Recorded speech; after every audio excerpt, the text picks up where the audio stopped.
Let's now revise one of the most important chapters of CMA Inter Law, business ethics and emotional intelligence. बहुत बार बच्चे इसको ignore करके चले जाते हैं, बट ये मैं बता दूं कि आपको ये बहुत कम मेहनत में बहुत ज़्यादा फ़ायदा देने वाला चैप्टर है एंड इट्स एक्सट्रीमली ईजी। लगता है यार मैम कितना रटना पड़ेगा, बट आपको ये स्ट्रगल इसलिए लगता है because may be you haven't related your self with the topic. बहुत अलूफ अलूफ से लग रहा है, क्या एकदम टिपिकल जैसे पहले बिजनेस स्टडीज टाइप का पढ़ते थे वैसे टाइप का लग रहा है। तो आप इसको जब एग्जाम्पल्स के साथ रिलेट करते हो तो आपके माइंड में रह जाता है, और उसके बाद याद करना अनडाउटेडली, मैं ये नहीं बोलूँगी कि याद नहीं करना है, सिर्फ समझ के चल जाओ। तो नंबर तो तभी मिलते हैं जब आप याद किया वो कंटेंट एक्चुअली एग्जाम में डिलीवर करते हो, specially for topics like these. ठीक है, बट सेक्शन डी का 15% वेटेज है यार। मतलब इतना सा पढ़ के सिर्फ 2 घंटे में इतने डिटेल में आपको ये रिविजन कराऊंगी ना कि आपको पढ़ने की भी ज़रूरत नहीं पड़ेगी, और all you have to do is learn.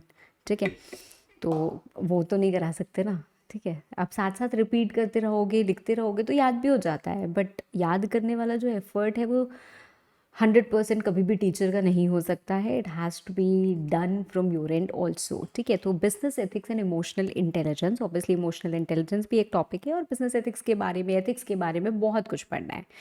If I just take you through an overview, ethics क्या है, टाइप्स क्या होते हैं, क्यों, need, importance, so many things, right, कब, कहाँ। तो एथिक्स हमें पब्लिक ऑफिस में भी चाहिए होते हैं, जो हम 7 प्रिंसिपल्स ऑफ पब्लिक लाइफ पढ़ते हैं। एथिक्स ऑब्वियसली वैल्यू चेन में तो चाहिए ही होते हैं। एथिक्स इन बिजनेस, अब बिजनेस एथिक्स में कुछ कोडेड चीज़ें होती हैं, कुछ ऐसे ही होती हैं, तो बहुत सारी चीज़ें हैं। Ethics individual, corporate, professional.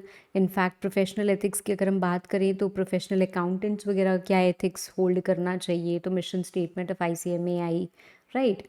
वो सारी चीज़ें हमें पढ़नी है, हमें रिवाइज करनी है, हमें देखनी है, right. So let's start with the very beginning. Very beginning, ethics क्या होते हैं यार।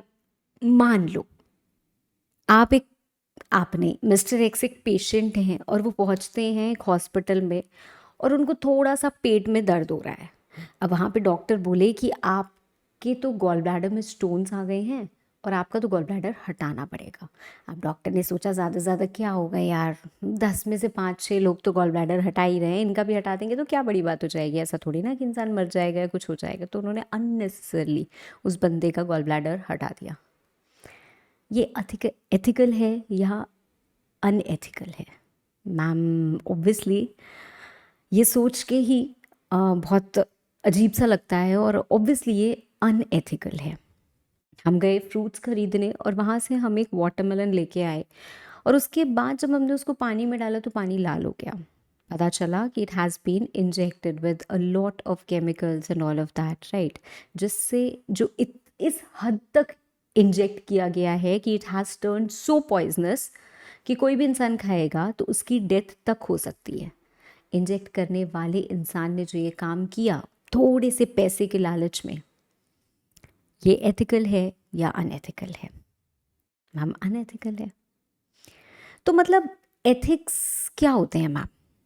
एथिक्स एक कुछ साथ साथ चलता है, कुछ गाइड करता है, कुछ एक इनविजिबल सा, कुछ एक रूल बुक सा, जो हमें बताता है ये सही है, ये गलत है, ये करना चाहिए, ये नहीं करना चाहिए।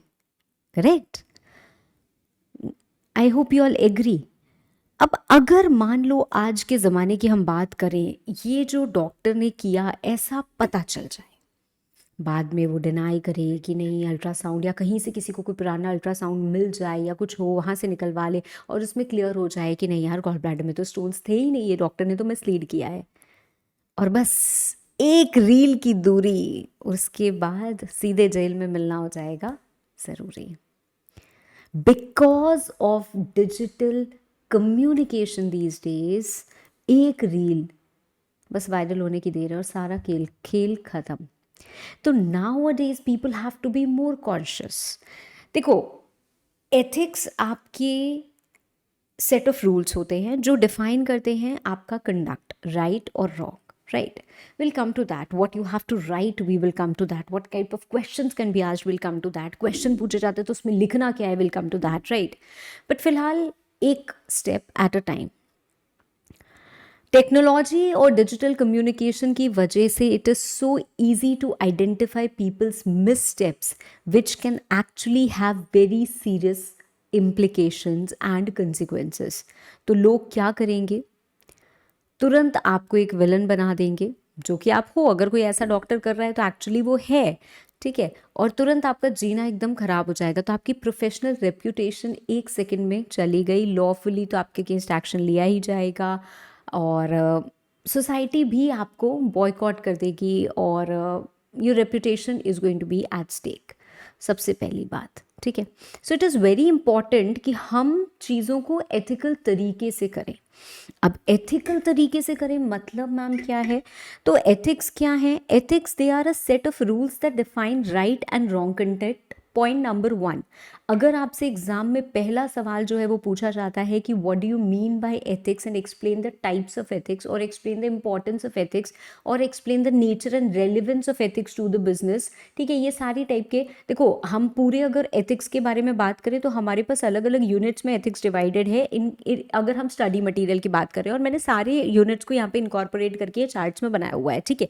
तो सबसे पहली बात, अगर मैं 13.1 13 चैप्टर ही as far as I know, तो उसकी पहली यूनिट की बात करूं जिसमें एथिक्स का मीनिंग, इंपॉर्टेंस एंड नेचर बताते हैं, तो ये 3 चीज़ें हैं, और ये 3 चीज़ें आपसे पूछी जा सकती हैं along with the types of ethics, ठीक है।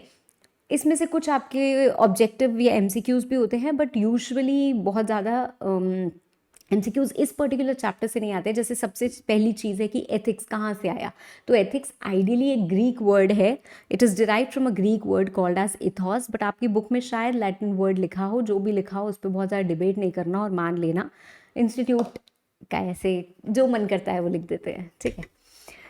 सो बेसिकली है यही, ठीक है। तो बेसिकली एथिक्स क्या है, पहली चीज़ अगर आपसे पूछा जाए what do you mean by ethics, तो पहली चीज़ आप क्या लिखेंगे, ethics is a set of rules that define right and wrong conduct.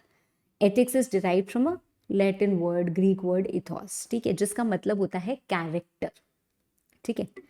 Ethics क्या हमें बताता है, set of moral principles that guide a persons behaviour. अब मैम एथिक्स और मॉरल्स में क्या डिफरेंस है, ऑल्दो ये पहले आपके सिलेबस में हुआ करता था, अब नहीं है, तो एथिक्स और मॉरल्स के बीच का डिफरेंस नहीं पूछा जाता है, but ethics are derive from morals. Morals क्या होते हैं, मॉरल्स हमारे शेप होते हैं from our upbringing, from our customs, from our influences. जैसे बचपन से मैंने देखा कि यार मैंने अपने घर में देखा कि सब लोग क्या करते हैं, एल्डर्स के पैर छूते हैं, so that is what I have seen, right. और अगर मैंने देखा कि कोई घर में पूजा हुई और ये जो 2-4 बच्चे हैं ये तो किसी के पैर ही नहीं छू रहे हैं, अरे अरे they do not have, they are not ethical, कुछ इनके पास, अरे नहीं भाई, my morals, my beliefs, how my behaviour is going to be guided, या क्या, it is shaped by my cultural practices, my religious influences, my belief, my upbringing, है ना। अब इसी से, अब बचपन से हमें सिखाया गया कि कभी भी अगर ऐसा रहे कि आपके पास एबंडेंस में है, it is not meant for you, it is meant to be given, it is meant to be donated, so आपकी इनकम का कुछ पार्ट आपको ज़रूर डोनेट करना चाहिए। So that is what I have bean shaped. अब अगर मैं फ्यूचर में कोई कंपनी बनाऊं और उसी कंपनी में मैं अपने एम्प्लॉयज़ को बोलूँ, so may be I am making a profit of 10 crore, I would always want कि नहीं यार कुछ तो करना है, कुछ तो डोनेट करना है, तो ऑब्वियसली सोसाइटी के प्रति हम कुछ ना कुछ चीज़ें करेंगे। मुझे लगेगा कि नहीं यार एम्प्लॉयज़ को इतनी फेयर सैलरी होती है, इतनी मिलनी चाहिए, नहीं नहीं ओवर टाइम कोई नहीं करेगा मेरी कंपनी में, राइट। तो अब मैं क्या कर रही हूँ, एक अच्छा वर्क प्लेस क्रिएट कर रही हूँ। सो मेरे मॉरल्स थे which have been carrying the belief, they may be correct, they may be incorrect also, क्योंकि religious influences है, cultural practices है, हमें लगता है नहीं नहीं नहीं घर की जो लेडीज है वो बाहर जाके काम नहीं करती। अब ये सही भी हो सकता है, गलत भी हो सकता है, राइट, बट इसी मॉरल के साथ मैं बड़ी हुई तो मैं किसी को काम नहीं करने दे रही हूँ, अब ये गलत हो गया। तो मॉरल्स हमेशा सही हो ये ज़रूरी नहीं है, ठीक है, बट मॉरल्स कहाँ से हमें मिले, morals are mostly connected with how I have been brought, culture, religion, ठीक है, उन सब से शेप हुए। अब मॉरल क्या है ये बताते हैं मैं कैसे कर रही हूँ। Ethics are more concern with the professional conduct, with the business conduct, ठीक है। अब मैं अगर किसी ऑर्गेनाइजेशन को ज्वाइन करूँगी तो मेरी जो इंडिविजुअल चॉइसेस होती हैं, अगर मैंने कंपनी खोली, मेरी जो इंडिविजुअल चॉइसेस है वही पूरे ऑर्गेनाइजेशन में फ्लो करेंगी, क्योंकि वैसे ही मैं लोगों को गाइड करूँगी। नहीं नहीं नहीं, कोई भी एम्प्लॉय ओवर टाइम नहीं करेगा, ठीक है, अच्छी बात है, एम्प्लॉयज़ के लिए अच्छा हो गया। कोई भी कस्टमर के साथ मिसबिहेव नहीं करेगा, बहुत अच्छी बात है। नहीं नहीं, हम अब अगर मैं ऐसी सोच के साथ बड़ी हुई हूँ कि जो है प्रॉफिट है, सब कुछ है, उससे ज़्यादा तो मुझे कोई फ़र्क ही नहीं पड़ता है, तो फिर अगेन जो ऑर्गेनाइजेशन है उसमें भी यही रहेगा कि फ़र्क ही नहीं पड़ता कि कस्टमर कुछ भी बोले, बस सुन लो और फ़ोन काट दो। कस्टमर को एक बार हमने बेच दिया, उसके बाद हमें आफ्टर सेल से कोई मतलब नहीं है। So this can flow in the organisation. So point number 1 my dear, ethics is a set of rules that define right and wrong conduct. दूसरा, ethics is derived from the word ethos, which means character. तीसरा, ethics is also set of moral principles that guides one's behavior, ठीक है। और morals की अगर हम बात करें, क्योंकि हम मॉरल्स की बात कर रहे हैं, तो morals are shaped by social norms, culture practices and religious influences. तो मतलब कल्चर, रिलीजन, इन सब से वो होता है। एंड एथिक्स की बात करें तो ethics reflect our beliefs about right wrong, ये सही है, ये गलत है, ठीक है। जब हमारे एथिकल बिलीव्स होते हैं जो हम इंडिविजुअल्स होल्ड करते हैं, they are also reflected in the values policies of the organisation, क्योंकि हम वहीं जाके क्या कर रहे हैं, वो भी काम कर रहे हैं, ठीक है। तो they help us, they act as a compass for our behaviour. वो हमें डायरेक्शन देता है, how should I behave in this particular situation, ठीक है। बॉस ने कहा अरे यार ये क्लाइंट को मत बताना, पर हमें पता है कि हम हमेशा बहुत ट्रुथफुल रहते हैं, राइट। तो may be I will go out and speak to the client in that particular manner, right. So जो एथिक्स हैं वो इंडिविजुअल लेवल पे भी होते हैं, वो ऑर्गेनाइजेशन लेवल पे भी होते हैं। It is not personal, it applies to the companies also. Individual ethics मेरी पर्सनल ऑनेस्टी, मेरी इंटेग्रिटी, मेरी ट्रुथफुलनेस। ऑर्गेनाइजेशनल एथिक्स क्या होता है, हम फेयर प्रैक्टिसेस करते हैं, ट्रांसपेरेंट रहते हैं, कस्टमर्स को इंपॉर्टेंस देते हैं, राइट। तो ethics shape the decisions of the company, of the organization, and individual ethics actually would go on to reflect and to shape the ethics of the organization या company also, ठीक है। तो इतनी सारी चीज़ें मैंने बोली व्हाट इज एथिक्स में, आप ये समझ सकते हो। अब दूसरी बात आती है types of ethics. Types of ethics में क्या है, 3 टाइप्स ऑफ एथिक्स होते हैं हमारे पास, मीटा एथिक्स, नॉर्मेटिव एथिक्स और अप्लाइड एथिक्स। अब मेरी बात बहुत ध्यान से सुनना। मान लेते हैं कि आप ऐसे सड़क पे जा रहे हो, ठीक है, और आपको यहाँ पे पड़ा हुआ मिलता है 500 रुपए का note. Picking it up is right और रॉन्ग? मे बी आपको लगा कि गलत है, तो ये क्या है, आपका जजमेंट है। ये क्या है, जजमेंट है। आपने ये जज किया कि ये गलत है। ऐसा क्यों जज किया? हो सकता है हमें बचपन से सिखाया गया, हमारे मॉरल्स ऐसे थे कि हमें बोला गया था नहीं नहीं नहीं, दूसरे का पैसा उठा लेते हैं तो पाप लग जाता है, राइट। अगर उठा भी लिया है तो उसको मंदिर में चढ़ा देना चाहिए, राइट। तो ये क्या है, दिस इज नॉर्मेटिव एथिक्स। मतलब नॉर्मेटिव एथिक्स का मतलब क्या है, नॉर्मेटिव एथिक्स का मतलब जजमेंट, मॉरल्स के बेसिस पे judgement with the criteria for what is right and what is wrong. हमने बोला उठाना सही है, नहीं उठाना, या उठाना गलत है, नहीं उठाना इज सही। तो ये क्या है, नॉर्मेटिव एथिक्स है, ठीक है। बट ये जो जजमेंट है कि ये सही है उठाना या नहीं उठाना सही है, इसका नेचर क्या है, मतलब ओरिजिन क्या है, मतलब ओरिजिन क्या है, क्यों ये मॉरल जजमेंट आया कि यार सड़क पे अगर पैसा पड़ा है तो वो उठाना गलत है, ठीक है। So this is the judgement, this is the judgement. अब जजमेंट का नेचर जानना और ओरिजिन जानना, which is like philosophical ethics. हो सकता है कि उसने बचपन में एक ट्रॉमा सहा हो कि अगर पैसे उठा लिए तो आगे जाके कुछ बुरा हो गया, right, it's bad omen, right. तो मे बी, और he has been taught like this, maybe there is a fear of God, इस वजह से ऐसा आया है, right? You get my point? So meta ethics, remember what you need to write. Meta ethics deal with the nature of moral judgment and looks at the origin, However, normative ethics is concerned with the content of moral judgment and criteria for what is right and wrong. अब applied ethics की अगर बात करें तो यहाँ पे हम बात करते हैं controversial topics की। controversial topics मतलब application of ethics in the real world problems, ठीक है। रोड पे डॉग चल रहा है आजकल, बहुत ज़्यादा ये चीज़ चल रही है, बिकॉज हम स्ट्रे डॉग्स के बहुत सारे केसेस देख रहे हैं, तो हमें रोड पे ऐसे डॉग दिख रहा है तो अब लगता है कि नहीं यार इसको पैम्पर करना है या इसको भगा देना है, क्यों उनकी फीलिंग्स नहीं है क्या, तुम कैसे उसको ट्रीट कर रहे हो, तुमने उसको ये नहीं किया, तुमने उसको वो नहीं किया, अब किसी को डर लगता है. So it is a controversial topic, right. war, animal rights, should we eat animals, right? So these are all controversial topics and ये applied ethics में आता है. तो इनके जो keywords हैं ये undoubtedly याद रखने हैं और वही लिखना है एग्जाम में. उसके बाद आता है importance of ethics, which is actually different from importance of business ethics, which is more important. वो ज़्यादा पूछा जाता है. ethics के बिना हम जीवन नहीं चला सकते हैं because this gives us a course of action. अगर मेरे पास कोई आता है और आके बोलता है कि मैम मेरी जो मदर है उनकी तबीयत बहुत ख़राब है या फिर ऐसा ऐसा है and I want to leave. अब अगर मेरे पास कोई एथिक्स नहीं है तो मैंने बोल दिया हाँ जाओ, नहीं मत जाओ, हाँ जाओ नहीं मत जाओ, मतलब क्या कर रही हूँ मैं, इसको दे दिया उसको नहीं दे दिया, बहुत सारी चीज़ें. तो रैंडम एक्शंस हम लेते हैं, एमलेस एक्शंस लेते हैं विदाउट एथिक्स. ठीक है, तो हमें एथिक्स बहुत ज़रूरी है to decide our course of action in the professional front as well as the personal front. ठीक है, तो proper foundation must have a standard of value to compare the goals and actions. This is obvious कि अगर हमें कोई भी एक ethical decision लेना है या एथिकल एक्शन लेना है तो हमें पता चलना चाहिए कि हमारा गोल क्या है और हमारा एक्शन क्या है, तभी हम वो वैल्यूज़ को अचीव कर पाते हैं. ठीक है, तो सिस्टम ऑफ एथिक्स बनना चाहिए सिर्फ इमरजेंसी सिचुएशंस के लिए नहीं, हमारे डे टू डे लाइफ्स के लिए भी. ठीक है, डे टू डे चॉइसेस के लिए भी, even in case of business. धीरे धीरे हम पढ़ेंगे बट इतनी चीज़ें आपको ध्यान में रखनी है, right.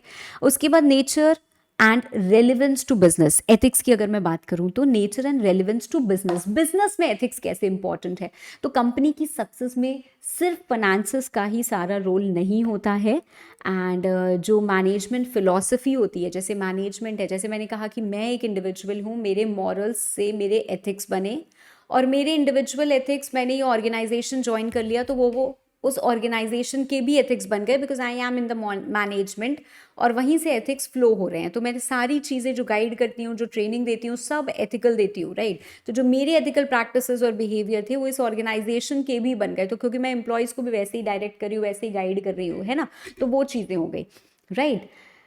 So management actually sets out the tone कि कैसे पूरी कंपनी वर्क करेगी, किस प्रिंसिपल्स पे करेगी, उनका बिहेवियर क्या होगा. And this creates a long term effect on the company कि कंपनी ग्रो करेगी, कंपनी शैटर होगी, राइट. कंपनी कितने एम्प्लॉयज़ को रिटेन कर पाएगी, कंपनी कितने कस्टमर्स जनरेट कर पाएगी, कंपनी कितनी अच्छी रेप्यूटेशन बिल्ड कर पाएगी. ठीक है, तो अगर हम एथिकल मैनर में एक बिजनेस को रन करने की कोशिश करेंगे तो अनडाउटेडली एक स्ट्रॉन्गर बॉन्ड बनता है with the employees, with the customers, with the other stakeholders, with the investors, हर एक चीज़ों के लिए. ठीक है, तो एम्प्लॉयज़ भी क्या करते हैं, वो बेटर डिसीजंस ले पाते हैं बिकॉज दे नो कि इस सिचुएशन में ये करना, अदरवाइज एमलेस रैंडम होता है, वो समझ ही नहीं पाएंगे. ठीक है, so it helps you do that, right.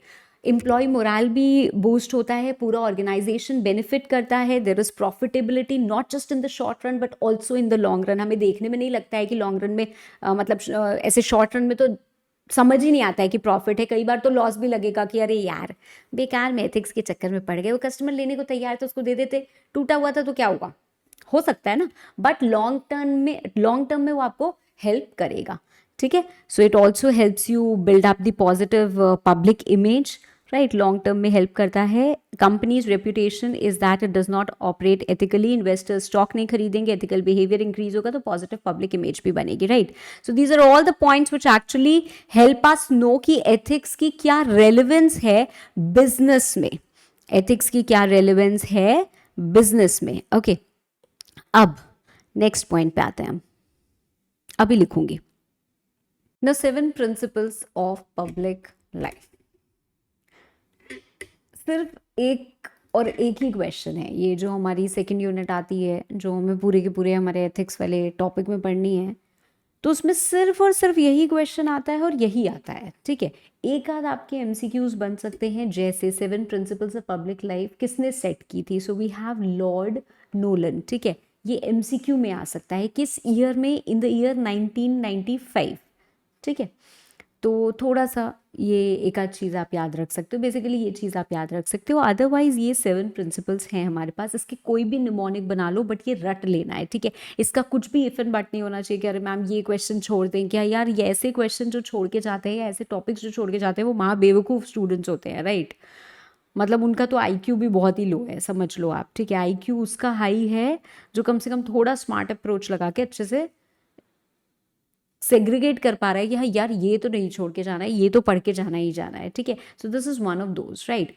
तो भाई कमिटी बनाई गई थी, वैसे तो हमारे पास ब्रिटिश गवर्नमेंट ने एक कमिटी अपॉइंट की थी, बट ऐसे हम समझें तो कमिटी बनाई गई थी और उसकी रिपोर्ट में 7 प्रिंसिपल्स ऑफ पब्लिक लाइफ थी, ठीक है। उसके बाद अमेंड भी हुई। तो हमारे पास जो 7 principles of public life exist कर रही है वो क्या है, उसके पहले ये क्वेश्चन है कि मैम पब्लिक लाइफ हम किसको कहते हैं। पब्लिक लाइफ बेसिकली आप पब्लिक ऑफिस समझते हो। पब्लिक ऑफिस क्या होता है? पब्लिक ऑफिस मतलब which is related to government, right, है ना।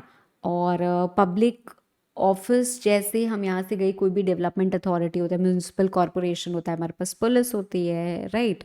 हमारे पास कोई भी जो भी जिनको हम पब्लिक सर्वेंट्स कहते हैं ना, जनता के सेवक हैं आइडियली, तो ये सारे के सारे क्या है, पब्लिक ऑफिस है, ठीक है। अब बिकॉज अब पब्लिक ऑफिस हो, your public servant, you're accountable to public, तो आपको क्या करना होगा, आपको काम करना होगा इन पब्लिक इंटरेस्ट। अगर ये एक ब्रिज बनाना है, आप टेंडर पास करने के लिए बैठे हो, आपके पास 2 रास्ते हैं। रास्ता नंबर 1 आपको दिख रहा है कि यार यहाँ पे ब्रिज बन जाएगा, ये मेरा एक घर है, और अगर यहाँ पे ये ब्रिज मैंने पास कर दिया और बन गया तो मेरे घर की तो वैल्यू कम हो जाएगी, ठीक है ये। और दूसरा आपको दिख रहा है कि अगर ये घर बन गए, मतलब ये ब्रिज बन गया, तो ट्रैफिक की 90% समस्या दूर हो सकती है and it's going to be very beneficial for public. तो आप अपना सोचोगे कि पब्लिक का आपकी हर एक्ट, मतलब passing of this particular tender should not be restricted to your own interest. अगर आपने अपना इंटरेस्ट लगाया तो आप पब्लिक ऑफिस में काम करने के लायक ही नहीं हो। ये प्रिंसिपल्स हैं जो अगर आप पब्लिक लाइफ जी रहे हो, ठीक है, अगर आप पब्लिक ऑफिस में काम कर रहे हो तो यू शुड बी डूइंग। उसमें से सबसे पहली क्या आती है, selflessness. Don't think about your own self. जो भी होल्डर्स ऑफ पब्लिक ऑफिस है, they should think about solely about public interest. तो यहाँ पे कीवर्ड हमारा क्या आता है, पब्लिक इंटरेस्ट। अगर ये पब्लिक इंटरेस्ट वर्ड आपने इस पॉइंट में नहीं लिखा तो समझ लो नंबर कटेंगे। तो ये हेडिंग्स तो साथ एज इट इज होनी ही चाहिए। इसके बाद इसके अंदर क्या आते हैं, कीवर्ड्स, जो आपको जरूर लिखने चाहिए। तो यहाँ पे क्या है, होल्डर्स ऑफ पब्लिक ऑफिस। ये जो सातों के सातों पॉइंट हैं, ये हम किसकी बात कर रहे हैं, they are for holders of public office,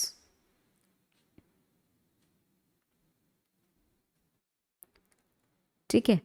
तो पब्लिक ऑफिस के जो होल्डर्स होते हैं, they should act in terms of public interest, that is selflessness. दूसरा आता है integrity. Now most of the students get confuse between integrity and honesty. दोनों को लगता है यार ऑनेस्टी और इंटेग्रिटी तो सेम चीज है। ऑनेस्टी का मतलब होता है ट्रुथफुल, सच बोलना। आपसे पूछा गया क्या तुमने ये काम किया, क्या ये फाइलिंग की, आपने सच बोला कि हाँ की, या नहीं की, राइट। मैंने आपसे पूछा क्या ये रिविजन हो गया, हाँ हो गया। मैंने पूछा या नहीं हुआ, ठीक है। So you just have to be truthful, that is what honesty would mean. But integrity थोड़ी सी अलग चीज़ होती है। इंटेग्रिटी अलग क्या होती है, मान लेते हैं हम काम कर रहे हैं और बहुत बार अगर आप नॉर्थ इंडिया में देखोगे तो आपको दिखेगा कि यार दिवाली पे बहुत ज़्यादा कल्चर है to give gifts to each other, right? And वैसे भी otherwise also you would see कि कभी भी हम कोई भी दिखता है ना कि यार यार ये बड़ा काम का इंसान है, तो उसको ऑब्लाइज करने के लिए कई बार गिफ्ट्स दे दिए जाते हैं, राइट। तो मान लेते हैं मैं होल्डर हूँ एक पब्लिक ऑफिस में और मैं ऐसे ही टेंडर वेंडर पास करती हूँ of construction and all of that, right.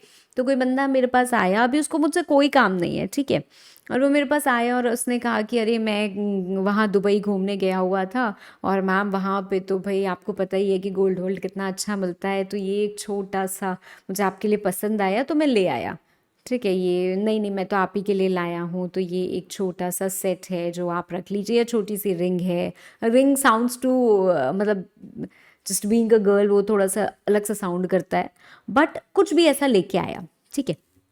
अब मान लेते हैं अगर मैंने रख लिया तो मैंने क्या किया, मैंने अपने आप को ऐसी सिचुएशन में डाला कि कल को अगर वो आएगा और वो मुझसे कुछ काम करने को बोलेगा तो कहीं ना कहीं आई विल बी इंक्लाइंड, तो मेरे डिसीजंस जो हैं they will be affected because I am putting myself under an obligation that this if I accept this it is going to influence my work in future.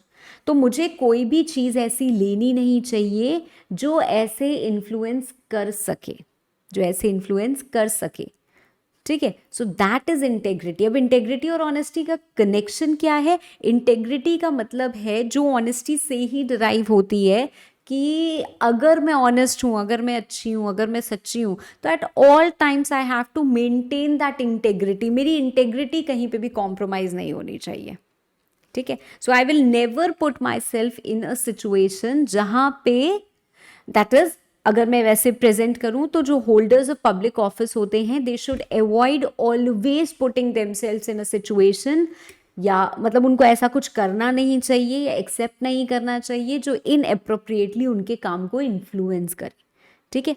तो integrity is that consistent behaviour कि हमारी हमेशा strong principles रहती हैं based on honesty, कि नहीं नहीं we don't accept this, we don't accept this, बहुत क्लियर, ठीक है। नेक्स्ट आता है हमारा ऑब्जेक्टिविटी। ऑब्जेक्टिविटी का मतलब क्या होता है?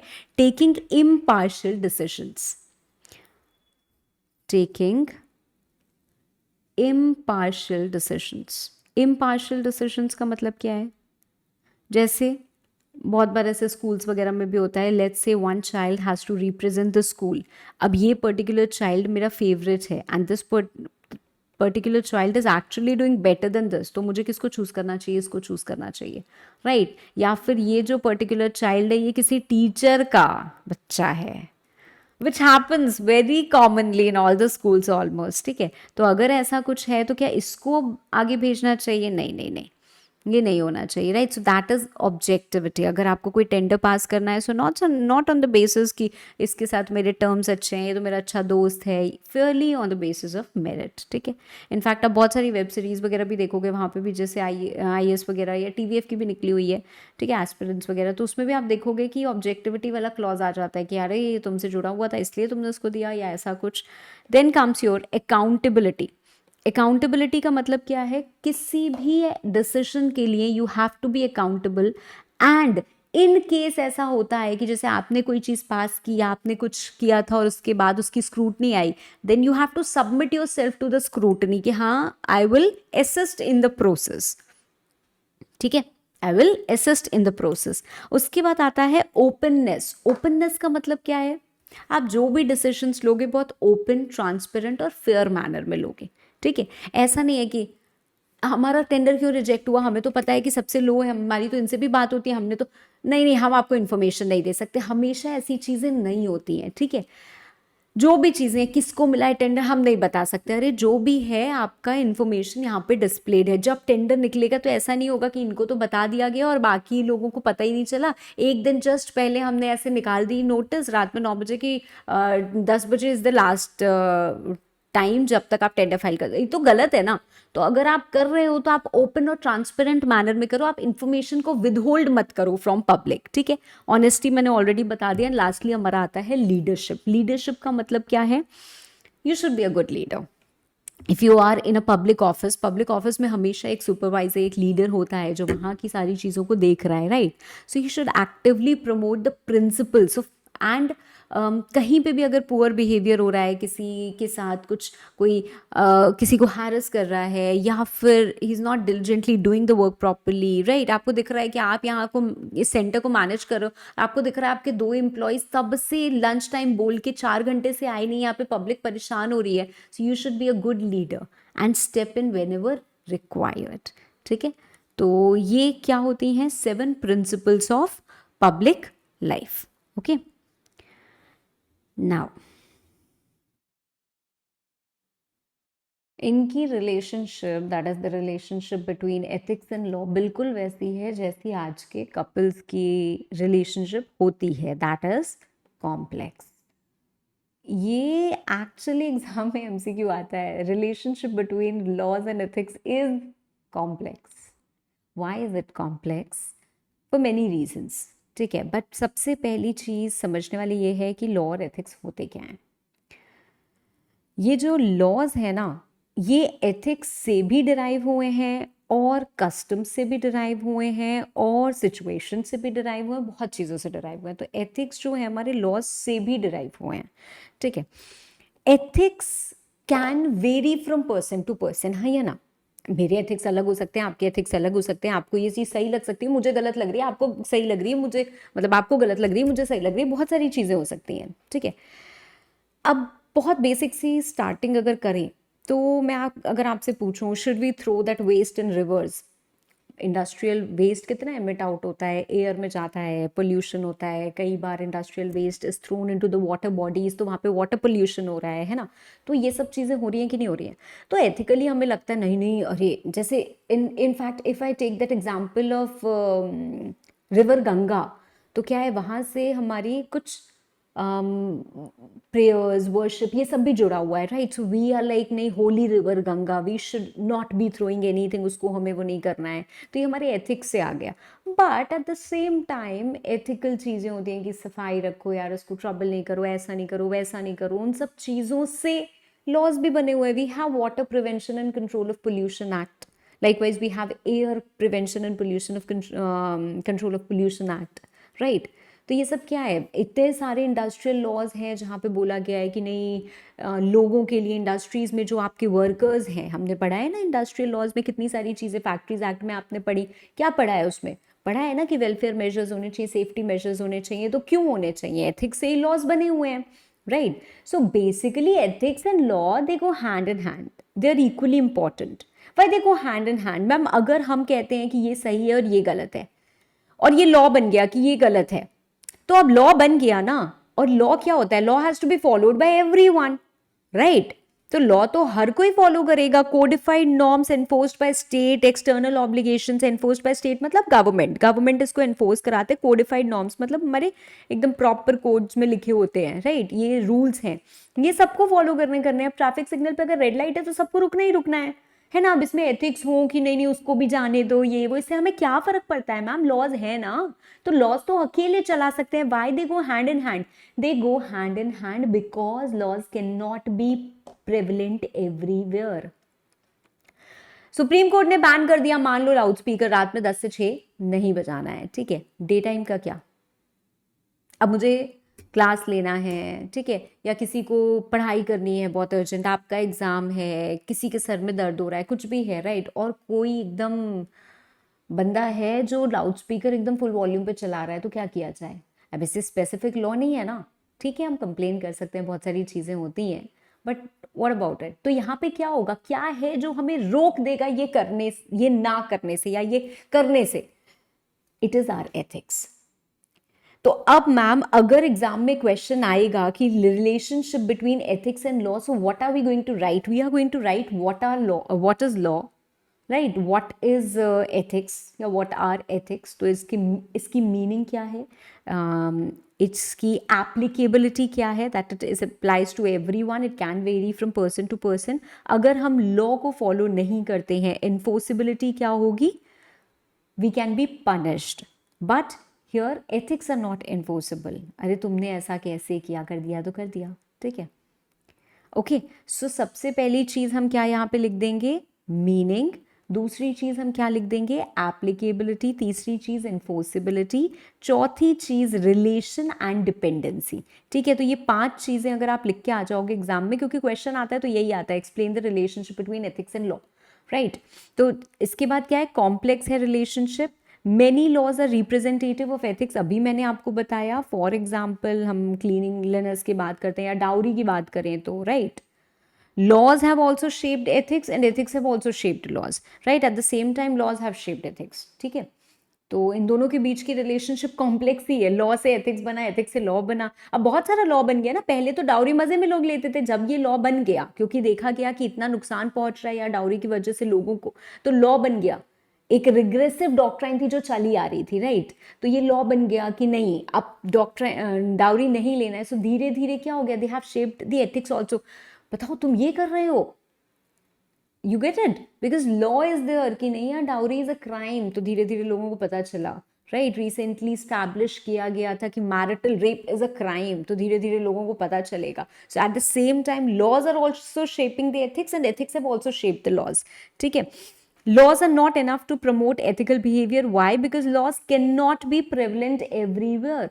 लॉज इतने एग्जॉस्टिव नहीं बने हैं कि हर एक सिचुएशन को कवर कर पाए, ठीक है, तो जहाँ पे लॉज नहीं होते हैं वहाँ हमारे एथिक्स हैं जो काम आते हैं. So laws and ethics are equally important and go hand in hand. So ये जितनी बात लिखी हुई है ना, this all exactly you have to write.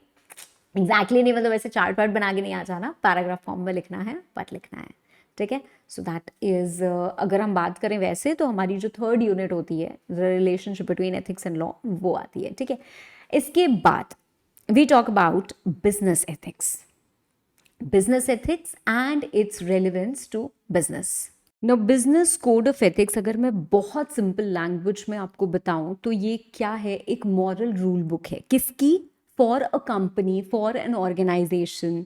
ठीक है, जैसे ये हमें क्या बताता है कि कुछ वैल्यूज, या छोड़ो इतना इतना टेक्निकल छोड़ो, just understand it tells us the guidelines कि एक ऑर्गेनाइजेशन में अगर कुछ एम्प्लॉयज हैं, कुछ लोग हैं, तो उनको गाइड करने के लिए, उनको गाइडलाइंस देने के लिए on how to behave, on how to behave, कैसे बिहेव करना है, राइट, फेयर, रिस्पॉन्सिबल मैनर में, है ना.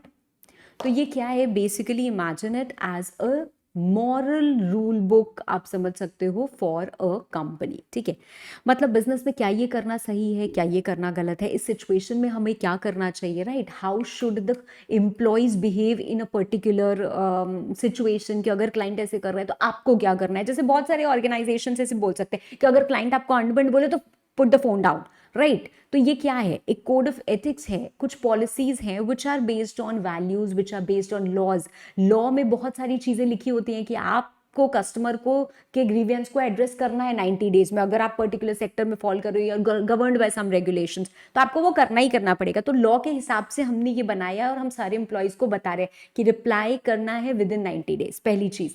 दूसरी चीज, आपके वैल्यूज से बहुत ज्यादा गवर्न होती है कि यार जो हमारा प्रमोटर है या जो हमारे सीईओ हैं या जो हमारे ऑफिशियल्स हैं, उन लोगों ने ये, उनकी ये सोच है या वैल्यू है कि वो कस्टमर को बहुत प्राइम इंपॉर्टेंस देते हैं. कुछ भी कस्टमर बोले हमें उसकी पोलाइटली जवाब देना है.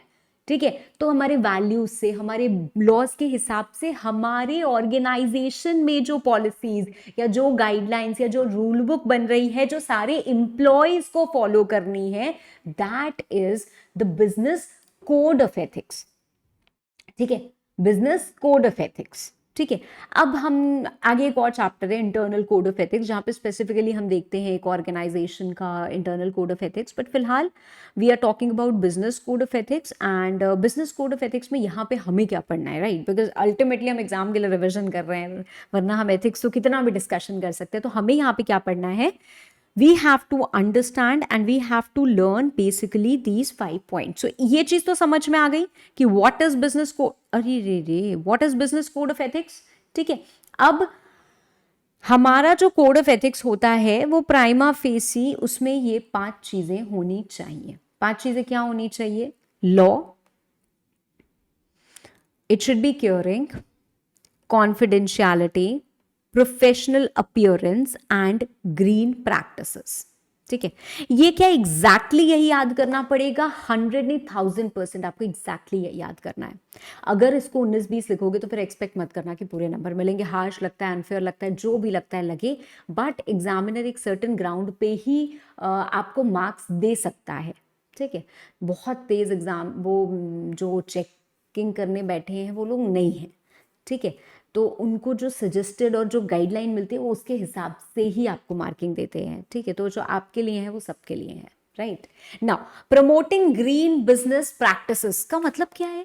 ग्रीन बिजनेस प्रैक्टिसेस, यार हम गए, हमें लग रहा है कि नहीं चलो एक काम करते हैं, कौन ये पढ़ेगा, एक डॉक्यूमेंट आया, एक मेल आया, प्रिंट आउट देना ना.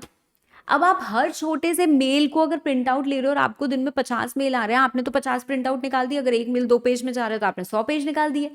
तो क्या ये सही है? नहीं, ये आप सस्टेनेबिलिटी के हिसाब से, आप एनवायरनमेंट के हिसाब से नहीं कर रहे हो. You are not working towards sound sustainable business practices. आप एनवायरनमेंट के बारे में बिल्कुल नहीं सोच रहे हो, राइट.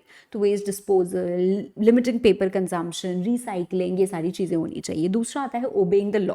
भाई लॉ अगर फॉलो नहीं करोगे तब तो नहीं चलेगा. अच्छा, एक बात समझ लो, हम बात कर रहे हैं इसकी, which is very well prevalent everywhere. We are talking कि जब एक कंपनी अपने ऑर्गेनाइजेशन के एम्प्लॉयज को गाइड करती है कि आपको किस तरीके से बिहेव करना चाहिए, तो उसमें वो बता रही है कि we are promoting green practices. जैसे एक ऑर्गेनाइजेशन ने हर जगह पोस्टर्स लगाए कि रिड्यूस, और हर ईमेल के नीचे लिख रहे हैं वो लोग, if not needed please don't take the print out, right.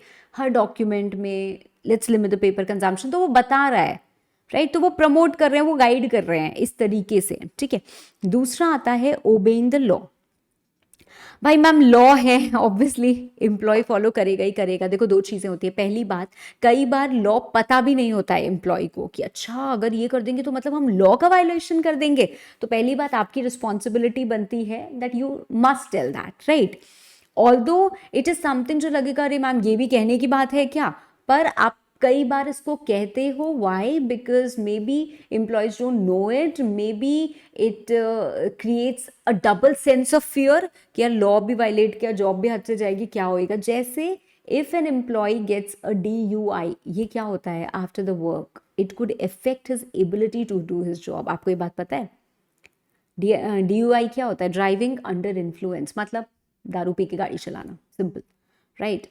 So if अगर आपको लगे, although it is an offence, it is a crime, हमें सबको पता है कि यार ये ऑफेंस है, it is a punishable offence, but फिर भी अगर आपने अपने कोड ऑफ एथिक्स में भी ये चीज लिखी कि could affect your job, right, तो आपकी नौकरी जा सकती है। ऊबर ड्राइवर है कोई, अगर हमें कहीं पे भी ये रिपोर्ट हुई कि आपके अगेंस्ट ये कंप्लेन हुई है, तो इमीडिएटली आपको हम नौकरी से निकाल देंगे। तो अब उसके पास डबल वो है कि यार जो होगा मेरे साथ लॉ में वो तो होगा ही होगा, साथ में नौकरी भी हद से जाएगी। बहुत बार आपने देखा होगा कि हमें दिखता है rash driving, again it is not permitted, but क्योंकि स्कूल्स वगैरह में पीपल आर वेरी स्पेसिफिक, बच्चे हैं भाई ट्रैवल कर रहे हैं, तो वहाँ पे पीछे लिखा रहता है in case rash driving is found immediately report to the transport incharge जो होते हैं, उनको आपको रिपोर्ट करने को बोलते हैं। तो वहाँ पे ये क्यों हो रहा है?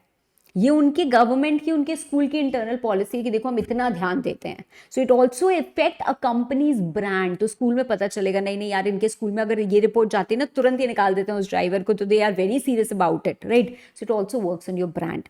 नेक्स्ट आती है आपकी केयरिंग एंड कंसिडरेशन पॉलिसीज। मतलब एम्प्लॉयज़, आप जो भी काम कर रहे हो भाई केयरिंग मैनर में, थोड़ा कंसीडरेट मैनर में करो, राइट। जैसे मे बी आप अगर सर्विस प्रोवाइडर हो and you are providing services, आप कोई भी सर्विस दे रहे हो, जैसे अगर हमने स्कूल की बात की, so let's talk about the school, right. तो अगर वहाँ पे स्कूल में जो टीचर्स हैं, राइट, वो पेरेंट्स से बहुत रूडली बात करें, बच्चों को बहुत डांटे, राइट, बहुत गंदे से रिएक्ट करें उनकी छोटी छोटी क्यूरियोसिटी पे, right, putting down their questions, तो क्या ये आपको लॉन्ग रन में फेवर करेगा? नहीं करेगा।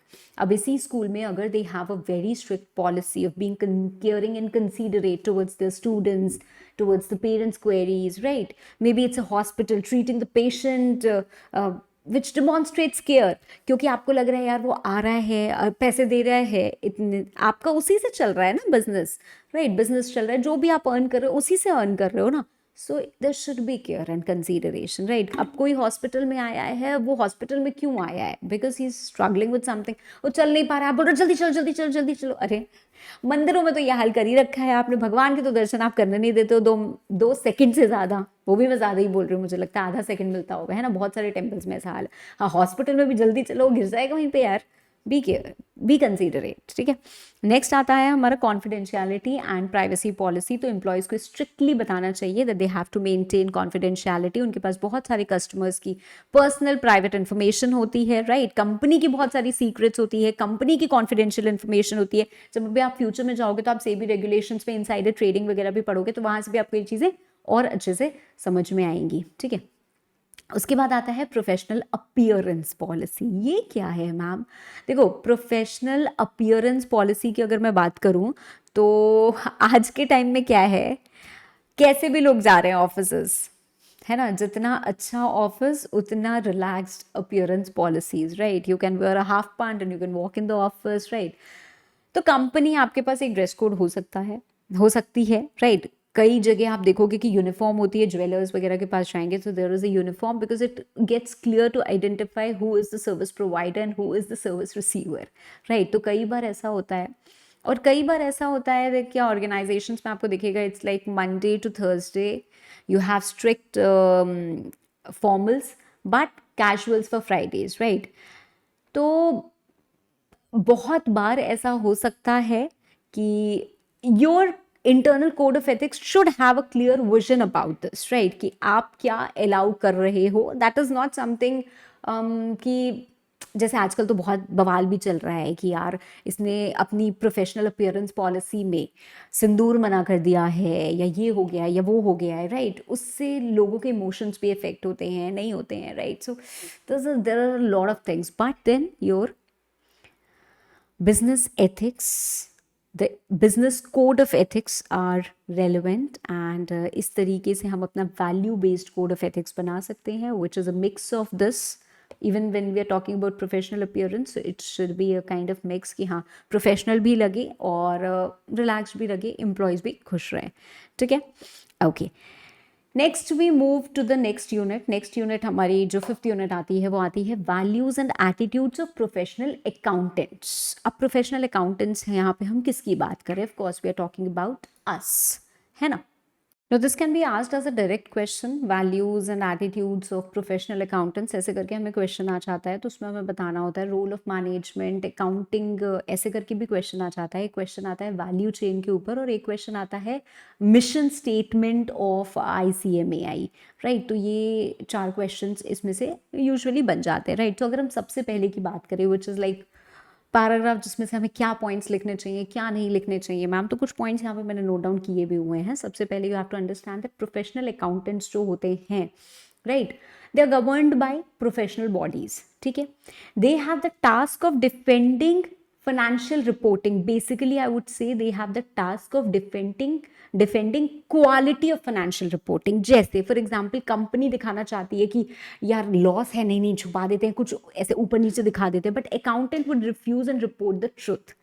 तो प्रोफेशनल अकाउंटेंट्स जो होते हैं हमारे, दे एंश्योर कि जो फाइनेंशियल रिपोर्टिंग हो रही है वो एक्यूरेट है, वो ट्रांसपेरेंट है, वो मैनिपुलेटेड या विंडो ड्रेस्ड नहीं है.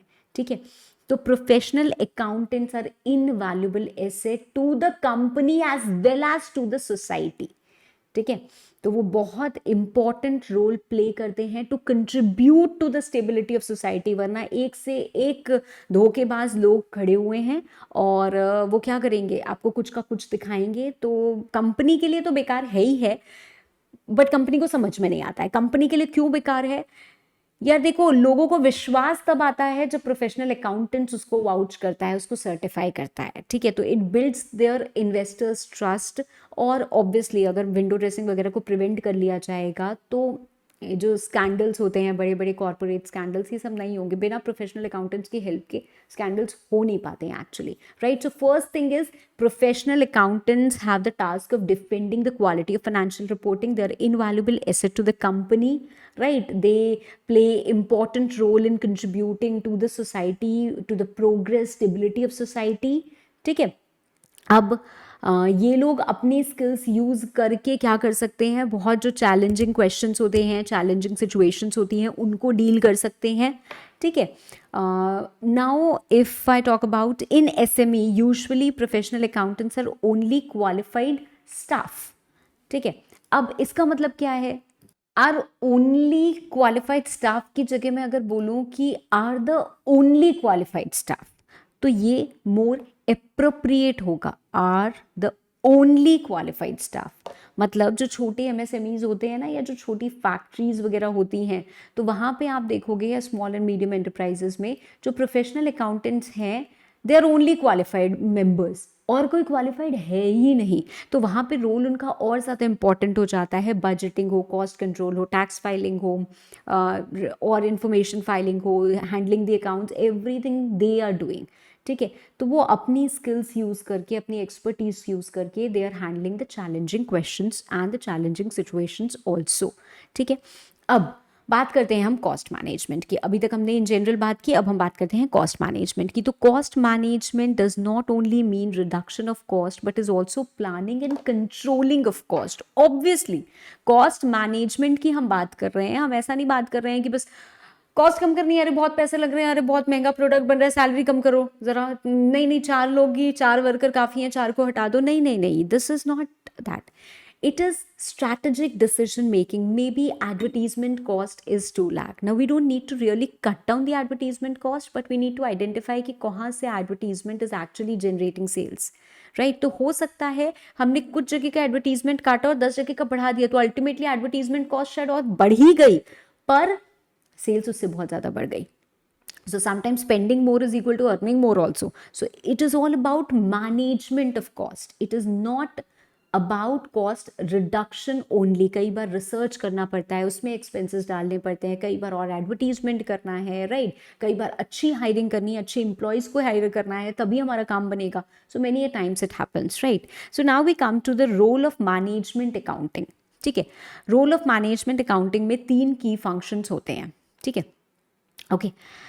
क्या क्या होते हैं? पहला होता है प्रॉब्लम सॉल्विंग, दूसरा होता है स्कोर कीपिंग और तीसरा होता है अटेंशन डायरेक्टिंग.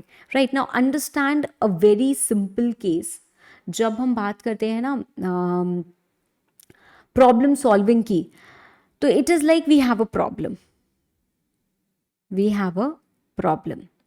अब प्रॉब्लम कैसे पता चली? स्कोर कीपिंग से.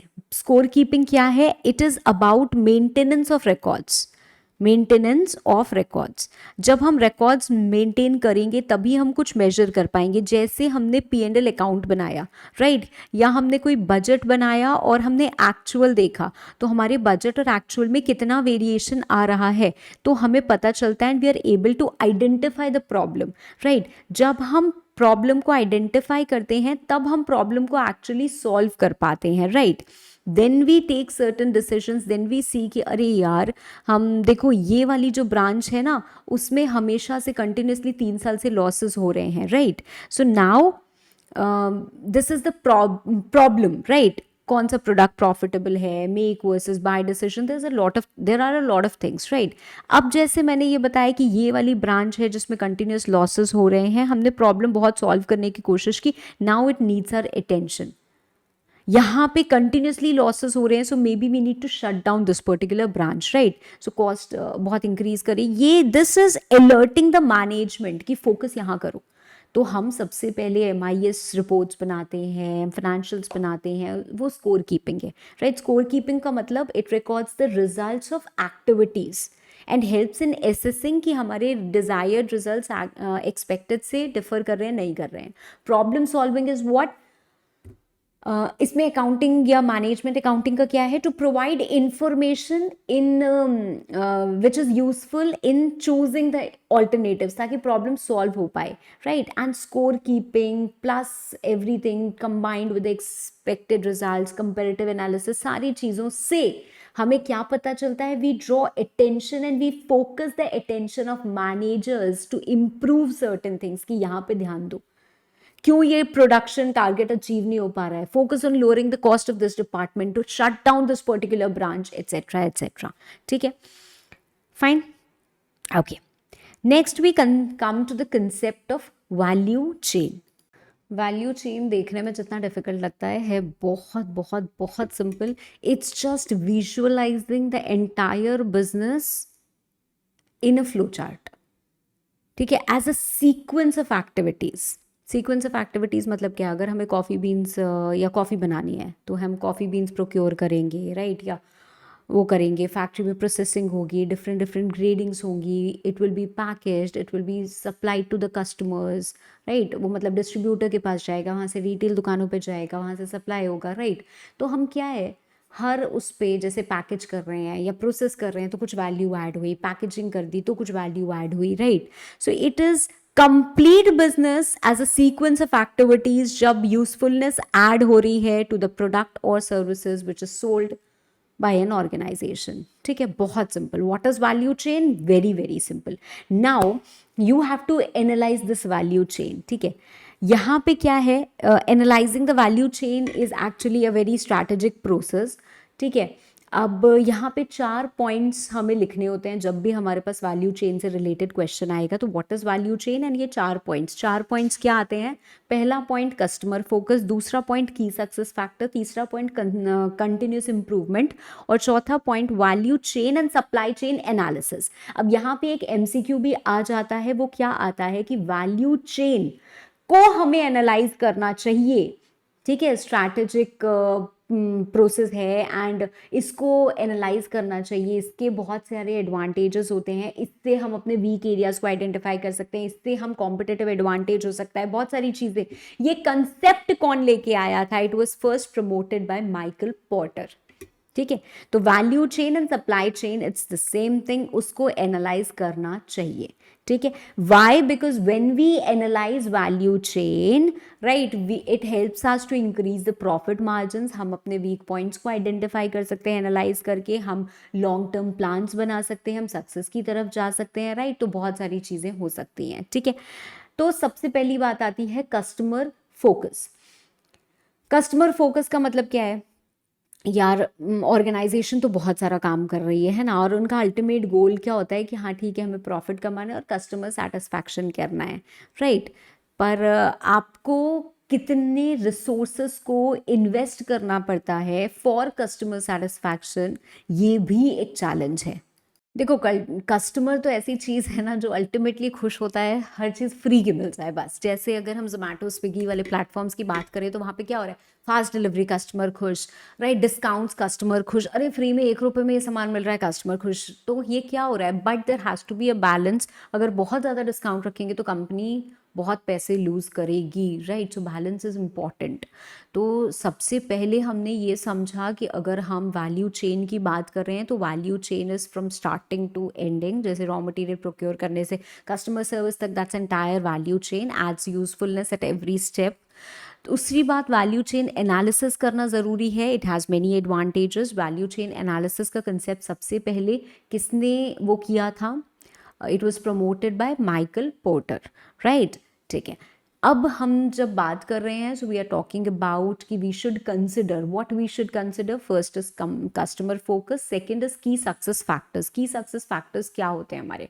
Cost, quality, time, innovation, right. Cost मतलब क्या है? हमारा जो सामान है हम अफोर्डेबल तरीके से दे पाएँ। टाइम मतलब क्या है?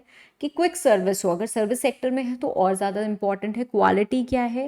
You have to maintain the quality, right. कपड़े की हो, खाने की हो, किसी भी चीज़ की हो, राइट। जैसे अगर मैकडॉनल्ड्स है और वो बहुत जल्दी सर्व कर रहे हैं, या हम रेस्टोरेंट में जाते हैं, उन्होंने सर्विस तो ऐसे 5 मिनट में खाना आ गया बट टेस्ट खराब है, तो फिर मैटर वो माइंड मतलब फ़र्क ही नहीं पड़ेगा, customer will not be satisfied, right. And fourth one is innovation. Innovation तो आप कॉन्स्टेंटली करते हो। इसी के साथ हमारा नेक्स्ट पॉइंट भी आता है which is continuous improvement. Continuous improvement kaizen theory पे या काइजन कॉस्टिंग पे बेस्ड है, which means small continuous improvements. ठीक है, तो बहुत बड़ा चेंज, अरे हम तो एकदम ऑफिस ऐसा कर देंगे, वैसा कर देंगे, वो ज़रूरी ही नहीं है।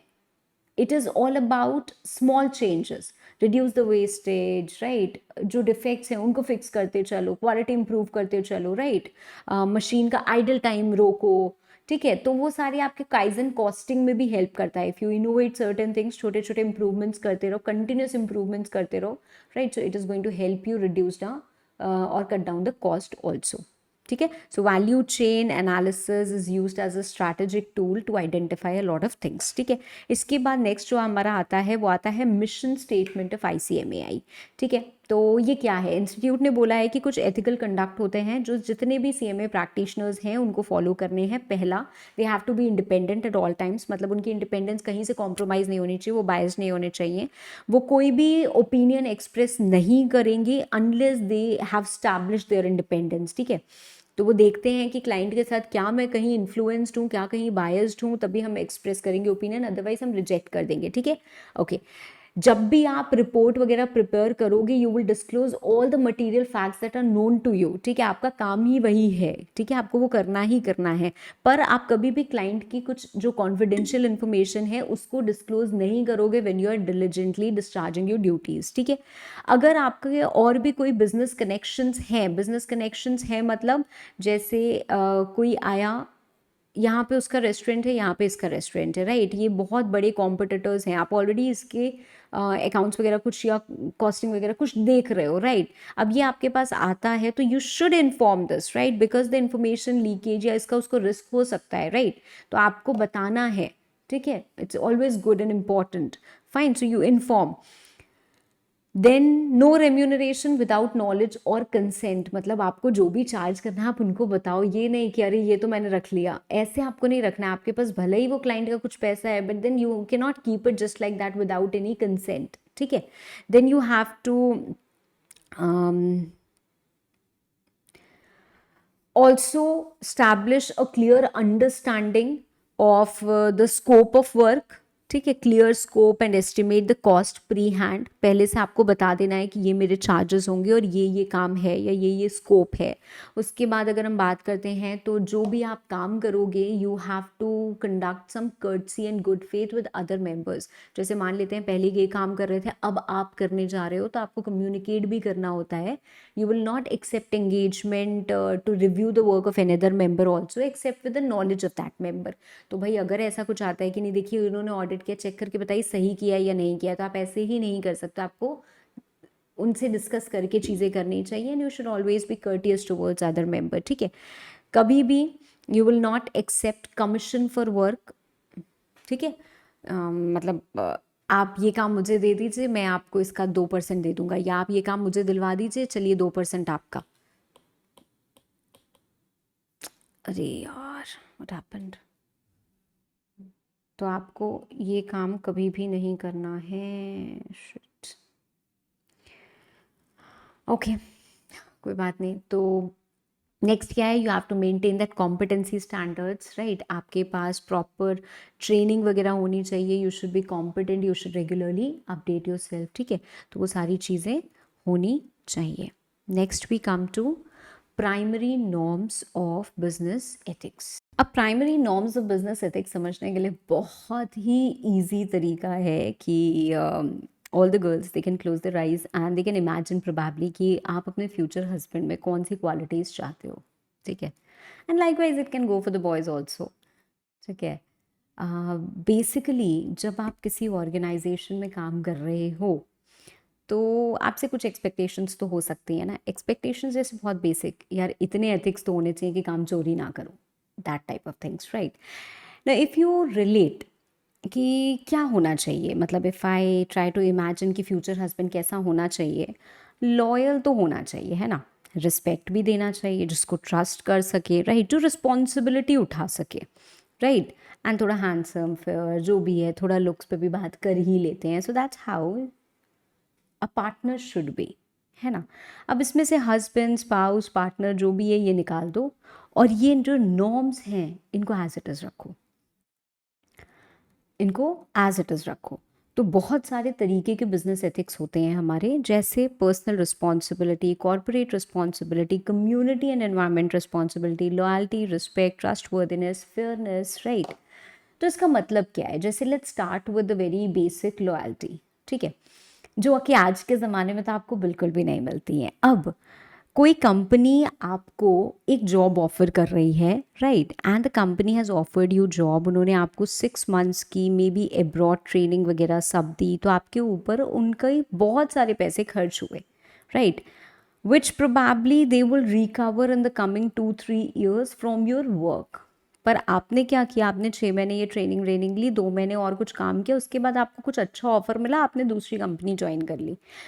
मैम अगर हम कंपनी के सगे नहीं है तो कंपनी कौन सी हमारी सगी है। कभी भी आ जाता है कि हाँ 250 लोगों को निकाल दिया, 700 लोगों को निकाल दिया, रिट्रेंचमेंट तो ऐसे हो रहा है कंपनीज में, राइट। सो गलत तो है, बट हम तो एथिक्स पढ़ रहे हैं ना, तो हम तो गलत सही ही बताएंगे यहाँ पे, है ना। क्या हो रहा है ये भी मैं बता रही हूँ प्रैक्टिकली, और गलत सही क्या है वो भी बता रही हूँ। सो पहला लॉयल्टी का पॉइंट क्या होता है, employees should be loyal to their company, managers, coworkers, and it goes equally for the company also, ठीक है। कस्टमर से आपको लॉयल होना चाहिए, क्लाइंट से आपको लॉयल होना चाहिए, कि आप ऐसा ना करो, जैसे to maintain some good relations and to have that good reputation, ठीक है। कि ऐसा नहीं है कि यार इतना पुराना मेरा क्लाइंट है, इससे तो हम भर भर के फीस चार्ज करते हैं, कोई और आता है तो उसको जस्ट अट्रैक्ट करने के लिए हम उसको बहुत कम फीस चार्ज करें, तो ये सब लॉयल्टी नहीं होती है, right. So speak positively in public, maintain cordial relations, ठीक है, आप लॉयल्टी दिखाओ, तो ये चीज़ें हमारी आती हैं अगर हम प्रोफेशनल फ्रंट पे बात करते हैं, बिजनेस एथिक्स की रिस्पेक्ट में बात करते हैं। तो बिजनेस एथिक्स में एक एथिक्स ये भी होता है that you are loyal, businesses भी रहें, एम्प्लॉयज़ भी रहें, कस्टमर या क्लाइंट लॉयल्टी भी रहे, ठीक है। दूसरी चीज़ आई आपकी respect. Now, what exactly is respect? Undoubtedly, one of the most important ethic. Again, if you cannot respect your customers, if you cannot respect your clients, if you cannot respect your employees, तो भाई ये तो गलत है ना। तो अगर आप किसी को रिस्पेक्ट दोगे ना तभी वो वैल्यूड फील करेगा, अदरवाइज उसको लगेगा ही नहीं कि I am a part of it and would want to run away. तो जहाँ जिसको मौका मिलेगा वहाँ वो निकल लेगा। कस्टमर को अगर दूसरा प्रोडक्ट मिला वो तुरंत निकल लेगा, एम्प्लॉय को दूसरी कंपनी मिली वो तुरंत निकल लेगा। So respect is again an important business ethic, right. So आपको you have to treat your clients, employees, customers, everyone in a respectful manner so that they feel valued। यही लाइन आप लिख सकते हो। नाउ ट्रस्टवर्दिनेस, ट्रस्टवर्दिनेस क्या होती है? अगेन ट्रस्टवर्दिनेस कैसे डेवलप होती है?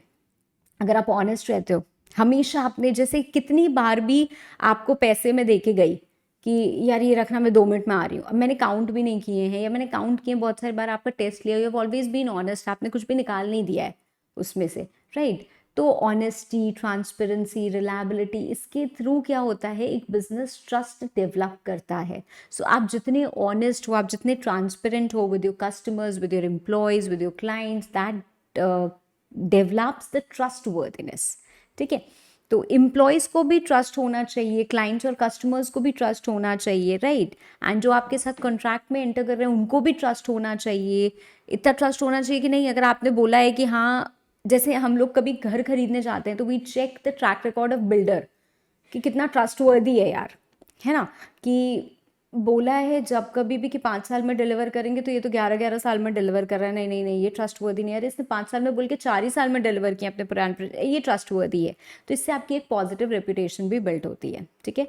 So clients, customers, employees, they should be able to trust the company, the business with their information, with everything, right। and it also helps you build a positive reputation। and trustworthiness हमें कैसे मिलती है? through honesty, transparency, reliability।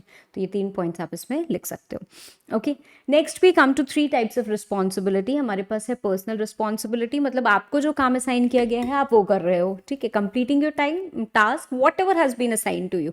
Manager जैसे हर इंसान को वो करता है ना, तो आपको वो करना है। अगर आपसे कोई गलती हो जाए, acknowledge it.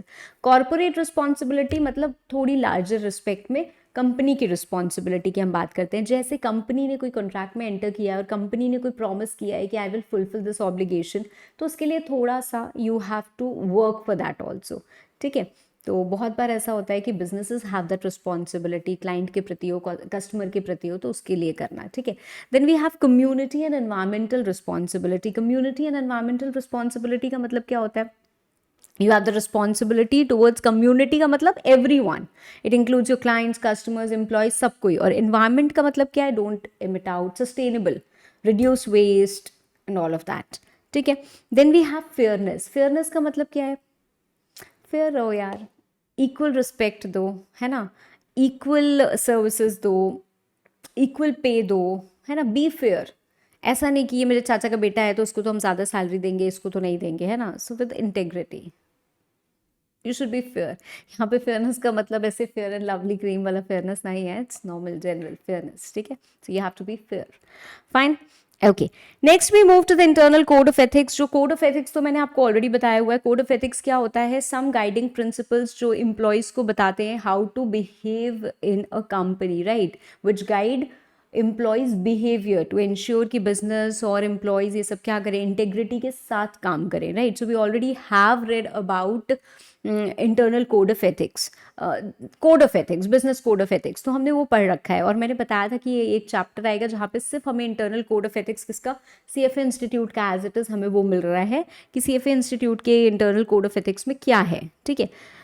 So all companies have different code of ethics. Generally in 5 चीज़ों पे फोकस करता है कि सबको इंटेग्रिटी होनी चाहिए, ऑब्जेक्टिविटी होनी चाहिए, competence, confidentiality, and they should have a professional behaviour. अगर हम CFA, ये एक क्वेश्चन आपसे पूछ लिया जाता है CFAI, although it's not that important, क्योंकि अगर पूछेगा इंस्टीट्यूट तो आई वुड सजेस्ट, और मैं मतलब बोलूँ तो इंस्टीट्यूट करता भी ऐसे ही है, वो अपने इंस्टीट्यूट की जो मिशन स्टेटमेंट है जो हमने पढ़ी थी, है ना, वो पूछते हैं, ठीक है। Okay, now what is this all about? CFAI की वेबसाइट पे क्या लिखा हुआ है? सबसे पहली बात, एक्ट विद इंटेग्रिटी। इंटेग्रिटी मैंने आपको ऑलरेडी समझा दिया है। Integrity, competence, diligence and an ethical manner.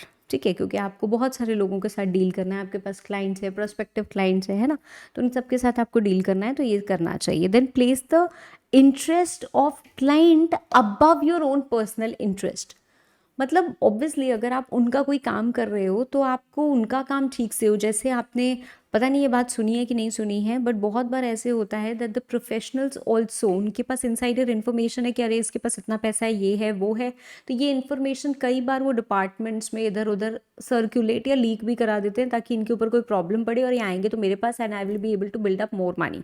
तो ये चीज़ें नहीं होनी चाहिए। ठीक है, reasonable care and independent professional judgement in investment, it's very important, क्योंकि आप इन्वेस्टमेंट एनालिसिस वगैरह अगर कर रहे हो या इन्वेस्टमेंट रिकमेंडेशन कर रहे हो तो बहुत इंपॉर्टेंट है कि ऐसे कुछ भी नहीं कर देना चाहिए। ठीक है, जैसे अगर आज मैं कुछ रिकमेंड करती हूँ कि नहीं ये इंपॉर्टेंट चीज़ें हैं, ये आपको पढ़ना है, तो ऐसे ही नहीं होना चाहिए। Of course there is going to be professional judgement, there is going to be analysis, care, right. तो लाइकवाइज जब आप इन्वेस्टमेंट डिसीजंस या रिकमेंडेशंस दे रहे हो तो बहुत थॉटफुल एनालिसिस होना चाहिए। Then you should practice professionally and ethically. ठीक है, promote integrity and viability of global markets. Again integrity मैंने बता दिया है, this has to be constant and consistent, हर समय होना चाहिए। Then maintain and improve professional competence. मतलब ऐसा नहीं है कि हमने जितनी नॉलेज ले ली अब तो पढ़ाई खत्म, अब तो हम सिर्फ मौज काटेंगे, नहीं। आपको you have to regularly improve yourself, you have to regularly update yourself, right? That's very important. Okay, chalo, ethics in business dealings. ठीक है, बिजनेस डीलिंग्स क्या होती हैं भाई? हम जो भी कॉन्ट्रैक्ट्स वगैरह में एंटर करते हैं हम उसकी बात कर रहे हैं, राइट? तो यहाँ पे क्या क्या पढ़ना है हमें बिजनेस एथिक्स या एथिक्स इन बिजनेस डीलिंग इस पर्टिकुलर यूनिट के अंदर? मीनिंग हमें ऑलरेडी पता है। बिजनेस एथिक्स क्या होते हैं? बिजनेस एथिक्स एक आर्ट भी हो सकती है, एक साइंस भी हो सकती है। किस चीज़ की? Of maintaining harmonious relationship with the society. ठीक है, हाँ देखो, आर्ट और science of maintaining harmony with the society. Harmony मतलब कोई डिस्प्यूट नहीं, कोई झगड़ा नहीं, कोई, अगर आप बिजनेस करने आए हो तो आपके एथिक्स यही कहते हैं कि आपकी चीज़ों के साथ, मतलब लोगों के साथ सही सही चीज़ें करेंगे। यू विल हैव, अगर हम फीचर्स की बात करें, so you will have a good code of conduct. Code of conduct मतलब आप कैसे बिहेव करते हो, तो आपके एथिक्स में ये चीज़ें होनी चाहिए, आपके बिजनेस एथिक्स में ये चीज़ें होनी चाहिए कि आप कैसे लोगों के साथ बिहेव करते हो। Second, protection to social group. Social group would also include employees. Employees मतलब देखो, अगर एम्प्लॉयज़ सेफ फील करेंगे हमारे ऑर्गेनाइजेशन में, तभी सेफ फील करेंगे जब कुछ गलत नहीं होगा। So how are you protecting that social group, right? Providing that basic framework, मतलब how to act in different situations, कि अगर आपके पास कोई कस्टमर आता है और इस तरीके से आपसे बोलता है, रिफंड मांगता है, ये करता है वो करता है, तो आपको किस तरीके से रिएक्ट करना है, क्या आपकी सिचुएशन, मतलब how you have to act in that situation. ठीक है, need willing acceptance. Willing acceptance का मतलब क्या होता है यार? देखो, हर इंसान का पर्सपेक्टिव अलग होता है, but when you are talking about business ethics, it differs from your individual ethics. अगर आपके खुद के एथिक्स, आप जाके टॉप पोजीशन पे बैठे हो और आपके ही एथिक्स इस बिजनेस ऑर्गेनाइजेशन में फ्लो कर रहे हैं, तब तो आप अलाइन कर पाओगे। बट हो सकता है कोई एम्प्लॉय, उसकी सोच अलग है, बिजनेस की अलग है, so they need willing acceptance because people might have different perspective, right? उसके बाद आता है एजुकेशन, गाइडेंस, राइट? तो ethics would always need some guidance, and ethics are, और business ethics are never against profit making. आप ethics डाल रहे हो अपने बिजनेस में, इसका मतलब है कि यार प्रॉफिट तो ना कर पाओगे, तो एथिक्स के साथ काम करता है, बिल्कुल भी नहीं। आप आराम से बहुत अच्छा प्रॉफिट कमा सकते हो। इनफैक्ट लोगों का मिसकंसेप्शन होता है कि प्रॉफिट कम हो जाएगा, लॉन्ग रन में आपको प्रॉफिट ज़्यादा ही मिलता है, क्योंकि उससे आपकी एक अच्छी खासी प्रोफेशनल रेप्यूटेशन डेवलप हो रही होती है। ठीक है, तो पहला क्वेश्चन जो यहाँ पे पूछा जाता है, that is features of business ethics. दूसरा, principles of business ethics. Principles of business ethics का मतलब क्या है? देखो, बिजनेस एथिक्स क्या है? Again I would recall you, ये तो है ही है, साथ साथ जो हमने पहले पढ़ा था वो क्या पढ़ा था? बिजनेस एथिक्स मतलब क्या होता है? द कोड ऑफ प्रिंसिपल्स, जो कि एक कंपनी के डिसीजंस, एक्शंस को गवर्न करता है, जो गाइडिंग प्रिंसिपल्स होती है, जिसको हम कोड ऑफ एथिक्स बोल देते हैं। कोड ऑफ एथिक्स मतलब रिटन प्रिंसिपल्स हो गई, मतलब रिटन गाइडलाइंस जो चल रही हैं। ठीक है, आपको लिख के बता दिया ये ऐसे करना है, वो वैसे करना है। तो कोड ऑफ एथिक्स में प्रोफेशनल अपीयरेंस के बारे में भी लिखा होता है कि कोई भी अगर ऑफिस आएगा तो ये ड्रेस कोड फॉलो करना है आपको, है ना। तो क्या क्या जनरली लिखा होता है वो हमने पढ़ा था। उसके बाद हमने इंटरनल कोड ऑफ एथिक्स भी पढ़ा जो CFA इंस्टीट्यूट का था। अब code of ethics is very different from business ethics. Business ethics मतलब ये अनरिटन प्रिंसिपल्स हैं, आइडियली अनरिटन है, मतलब ये फ्लो कर रही हैं ऑर्गेनाइजेशन में, पर ये रिटन नहीं है। जो रिटन हो गई वो तो हमारे कोड ऑफ एथिक्स हो गए, ठीक है। तो ये हमारे डिसीजंस को गवर्न जरूर कर रही हैं, बट अनरिटन है, ठीक है। सो इफ आई ब्रॉडली से 7 प्रिंसिपल्स होती हैं हमारे पास, जो बिजनेस एथिक्स में होती हैं। Trustful, open mind, meet obligations, मतलब अगर आप बिजनेस काम कर रहे हो तो आप ओपन माइंड के होने चाहिए, आप ट्रस्टफुल होने चाहिए, मतलब आप ऐसे रहो कि आप ट्रस्ट वर्दी रहो, ठीक है। आपकी जो ट्रांसपेरेंसी या डिस्क्लोजर रहे, मतलब आपके डॉक्यूमेंट्स एकदम क्लियर रहें। You should be able to meet the obligations. आप जो भी कर रहे हो, जैसे हमने रिस्पॉन्सिबिलिटी के बारे में भी देखा था ना, so you should be able to meet the obligations. आपका इन्वॉल्वमेंट होना चाहिए इन द कम्युनिटी, मतलब आपके एम्प्लॉयज़ क्या काम कर रहे हैं, क्लाइंट को क्या चाहिए, कस्टमर्स क्या सोच रहे हैं, उसमें इन्वॉल्वमेंट होना चाहिए, ठीक है। कंट्रोल होना चाहिए, accounting control, and be respectful, respect the society, ठीक है। फेयर ट्रीटमेंट करना होता है एम्प्लॉयज़ के साथ, कोई भी अनफेयर ट्रीट प्रैक्टिसेस नहीं करनी होती है, ठीक है। तो ये सारी चीज़ें, बिकॉज अल्टीमेटली अगर आप कुछ भी गलत करोगे बिजनेस में तो प्रॉब्लम आएगी, आपकी रेप्यूटेशन खराब होगी, गवर्नमेंट इन्वॉल्व होंगे, आपके ऊपर पेनाल्टीज लग सकती हैं, क्योंकि एथिक्स से ही हमने लॉ भी बनाया, और अगर आप लॉ को वायलेशन कर रहे हो तो भी प्रॉब्लम आ जाती है, राइट। तो हमारे पास बहुत सारी रिस्पॉन्सिबिलिटी और बहुत सारी चीज़ें होती हैं। देखो, मैं एक बात बहुत क्लियरली बोलूँगी, जब मैंने स्टार्ट किया था तो भी मैंने ये बात बताई थी कि एथिक्स इतना इतना इतना वास्ट टॉपिक है ना, कि मतलब इसका डिस्कशन कहीं एंड ही नहीं हो सकता है। So what we have to do is we have to segregate and we have to think कि नहीं, ये हमें पढ़ना है एग्जाम पर्सपेक्टिव से, और ये हमें याद करना है एग्जाम पर्सपेक्टिव से, क्योंकि अल्टीमेटली हमें लिख के यही आना है। अब अगर आपको समझा हुआ नहीं रहेगा वो पर्टिकुलर पॉइंट, तो आपके लिए लिखना और याद करना और डिफिकल्ट हो जाता है। That's why we are here revising and understanding those points, ठीक है, and also figuring out what to write, ठीक है। चलो, उसके बाद अगला हमारा एक जो पॉइंट आता है वो आता है एरियाज इन बिजनेस एथिक्स, ठीक है। तो ये 3 चीज़ें यहाँ पे ब्रॉडली आती हैं। 3 चीज़ें मतलब एक कॉर्पोरेट सोशल रिस्पॉन्सिबिलिटी, एक responsibility towards the stakeholders, और एक इंडस्ट्रियल एस्पिनेज। मतलब क्या होता है?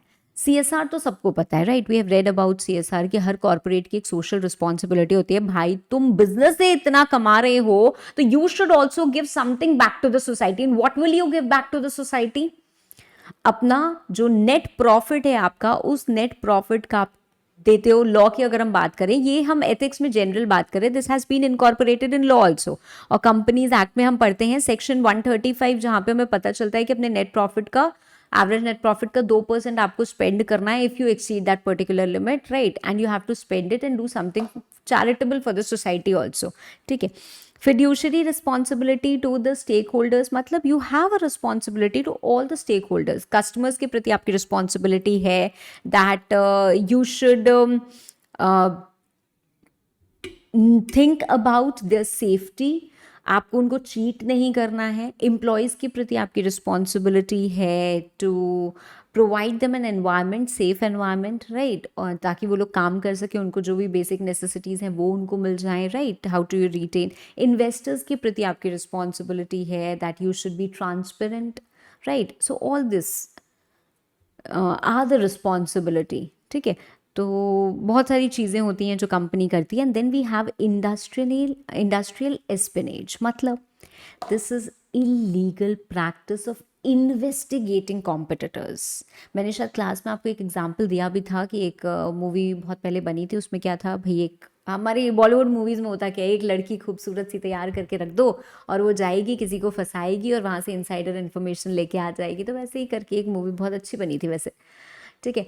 तो ये क्या है? This is an illegal practice. आप कॉम्पिटिटर्स क्या कर रहे हैं, क्या नहीं कर रहे हैं, उनका आगे का प्लान क्या है, सो दिस इज़ इंडस्ट्रियल एस्पिनेज, ठीक है। तो ये 3 एरियाज होते हैं in business ethics prima facie, fine. Company की रेप्यूटेशन देखो बहुत ज़्यादा इंपॉर्टेंट होती है and it should not be lost, right. Unethical behaviour can actually damage a firms reputation. Fine. एक नेक्स्ट क्वेश्चन जो हमसे पूछ लिया जाता है that is emerging issues in business ethics. तो ये आता है, ठीक है. इसके बाद एक और चीज़ आती है, वो आती है importance of business ethics. I told you in the beginning itself that importance of ethics is different from importance of business ethics. तो ideally importance of business ethics हम यहाँ पे पढ़ रहे हैं. अब जब हम इमर्जिंग इश्यूज की बात करते हैं तो क्या है इमर्जिंग इश्यूज? उसके लिए पहले जानना ये ज़रूरी है कि बिजनेस एथिक्स, हर डिपार्टमेंट में एथिक्स हमारे होते हैं, ठीक है. अगर हम एक ओवरऑल बिजनेस की बात कर रहे हैं तो सेल्स और मार्केटिंग में भी एथिक्स होने चाहिए, प्रोडक्शन में भी एथिक्स होने चाहिए, और ह्यूमन रिसोर्सेज में भी एथिक्स होने चाहिए. तो सब जगह एथिक्स होने चाहिए. तो एथिक्स ऑफ ऑल दीज, मतलब ह्यूमन रिसोर्स मैनेजमेंट में क्या होगा भाई, आप किसी को हायर कर रहे हो, उसको फेयर वेजेस दो, ठीक है. बेसिक सेल्स एंड मार्केटिंग की अगर हम बात करें तो बहुत पहले एक ऐड आता था फेयर एंड लवली का, राइट. आज भी बहुत सारे ऐड आते हैं which are very regressive, right. सो उसमें भी आपके एथिक्स दिख जाते हैं कि यार ये कंपनी की ये एथिक्स हैं, इन प्रिंसिपल्स के साथ कंपनी काम कर रही है. तो बहुत सारी चीज़ें जब आप मार्केटिंग कर रहे हो तो it should not be misleading, it should be having correct disclosure. Ethics of production मतलब पता है कि यार हमारी जो फैक्ट्री है वहाँ पे कम से कम 2 साल से सफाई नहीं हुई है, they have been in number of cockroaches but still the mill is processing the goods. हमें क्या फ़र्क पड़ता है, we will not consume it. तो आप हेल्थ स्टैंडर्ड्स ये सब कुछ देख ही नहीं रहे हो.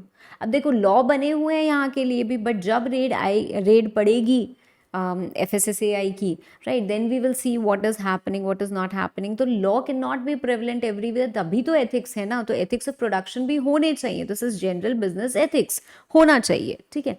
Likewise ethics of IPR, knowledge and skill भी होता है. दैट इज बेसिकली हमें इन्फ्रिंचमेंट नहीं करना चाहिए IPR का. अगर किसी और का कोई प्रोडक्ट है, we should not be using that, और we should not be representing to be using that without their permission, ठीक है.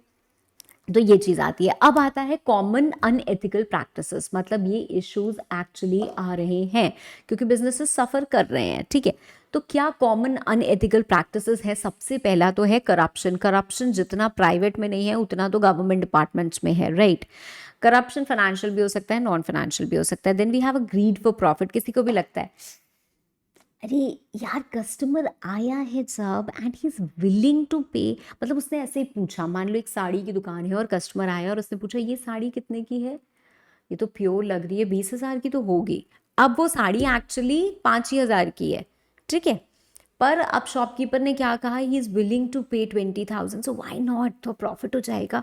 वैसे भी ये तो फॉरेनर लग रहा है, कौन सा दोबारा आएगा यहाँ पे, तो इसको 20,000 की सेल कर देते हैं. अब ये क्या हो गया, ये अनएथिकल प्रैक्टिस हो गई.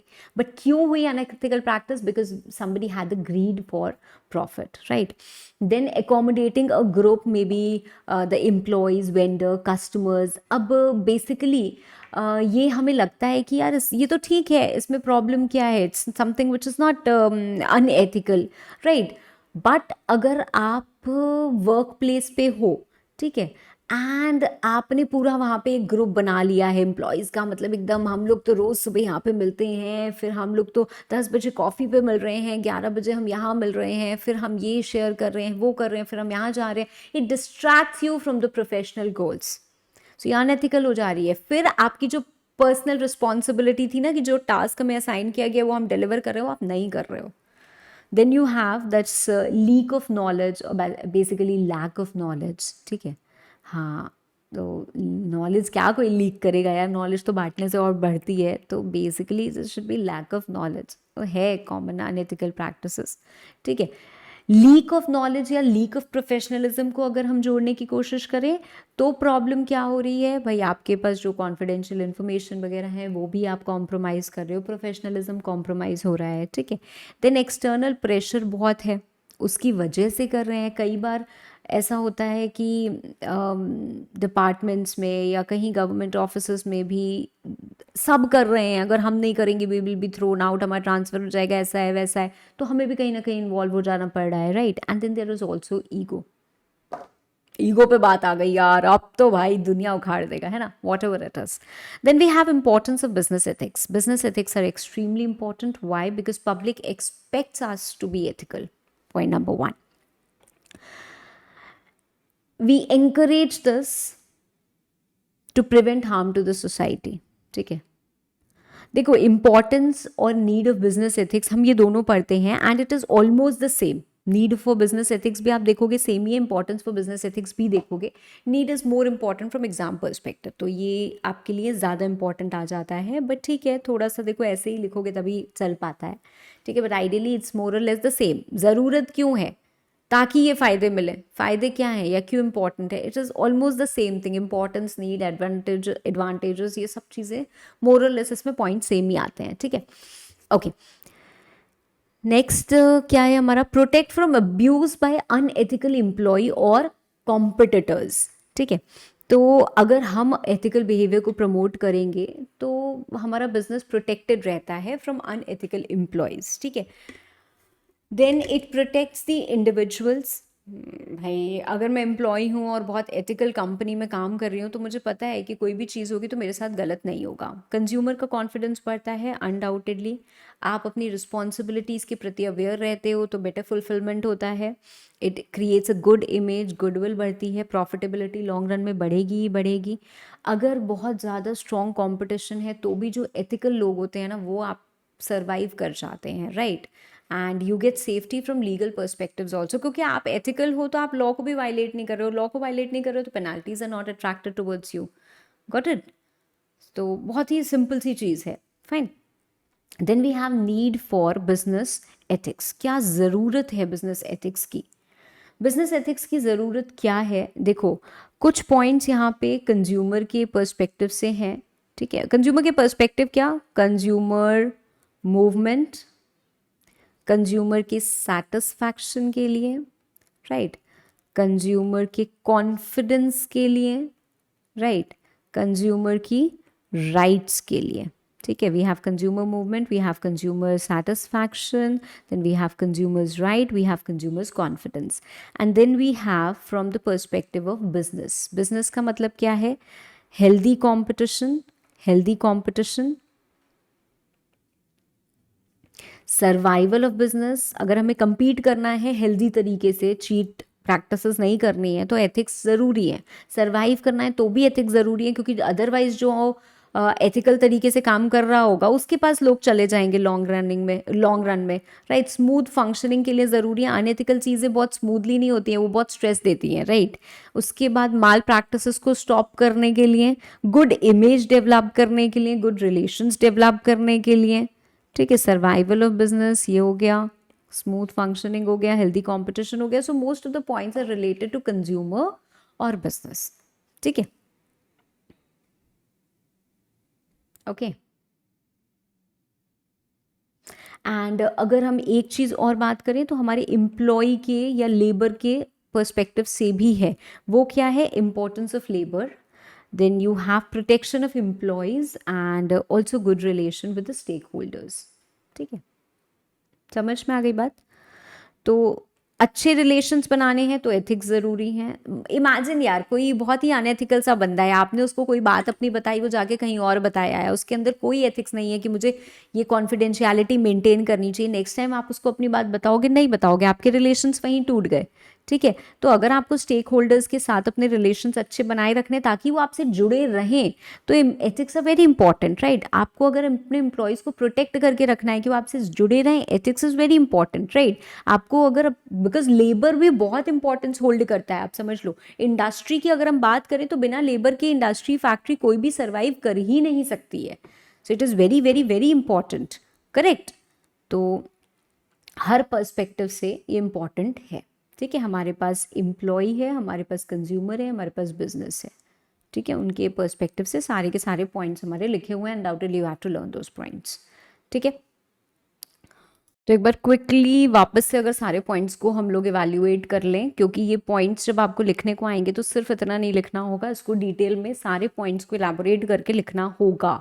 तो कुछ बिजनेसमैन ऐसे हैं जो माल प्रैक्टिसेस करते हैं, जैसे बिना बात के प्राइस बढ़ा दिया, चीटिंग करना, वेट में एडल्ट्रेशन, एट्सेट्रा एट्सेट्रा, डुप्लीकेट सामान बेचना, फ्लिपकार्ट से मंगाया हमने सामान, मान लेते हैं कोई और सेलर लिस्टेड है, उसने हमें अरमानी की डुप्लीकेट बेल्ट भेज दी, तो ये सब it should be stop, right. Long run में ये नहीं चल पाएगा। It is very important to stop these malpractices. तो बिजनेस एथिक्स अगर हमारे अंदर होंगे तो ये मैल प्रैक्टिसेस ऑटोमेटिकली नहीं होंगी, ठीक है। एडल्ट्रेशन वगैरह से कितने लोगों की आज के टाइम में जान जा रही है यार, फ्रूट्स में इतना एडल्ट्रेशन हो रहा है। दूसरा आता है improving customers confidence. Customers confidence के लिए ज़रूरी है कि आप क्वालिटी, क्वांटिटी, प्राइस, सारी चीज़ों के साथ मतलब कोई चीटिंग नहीं करो, ठीक है। हमें पता है, विश्वास है कि यार यहाँ से सामान लेंगे तो अच्छा ही होगा।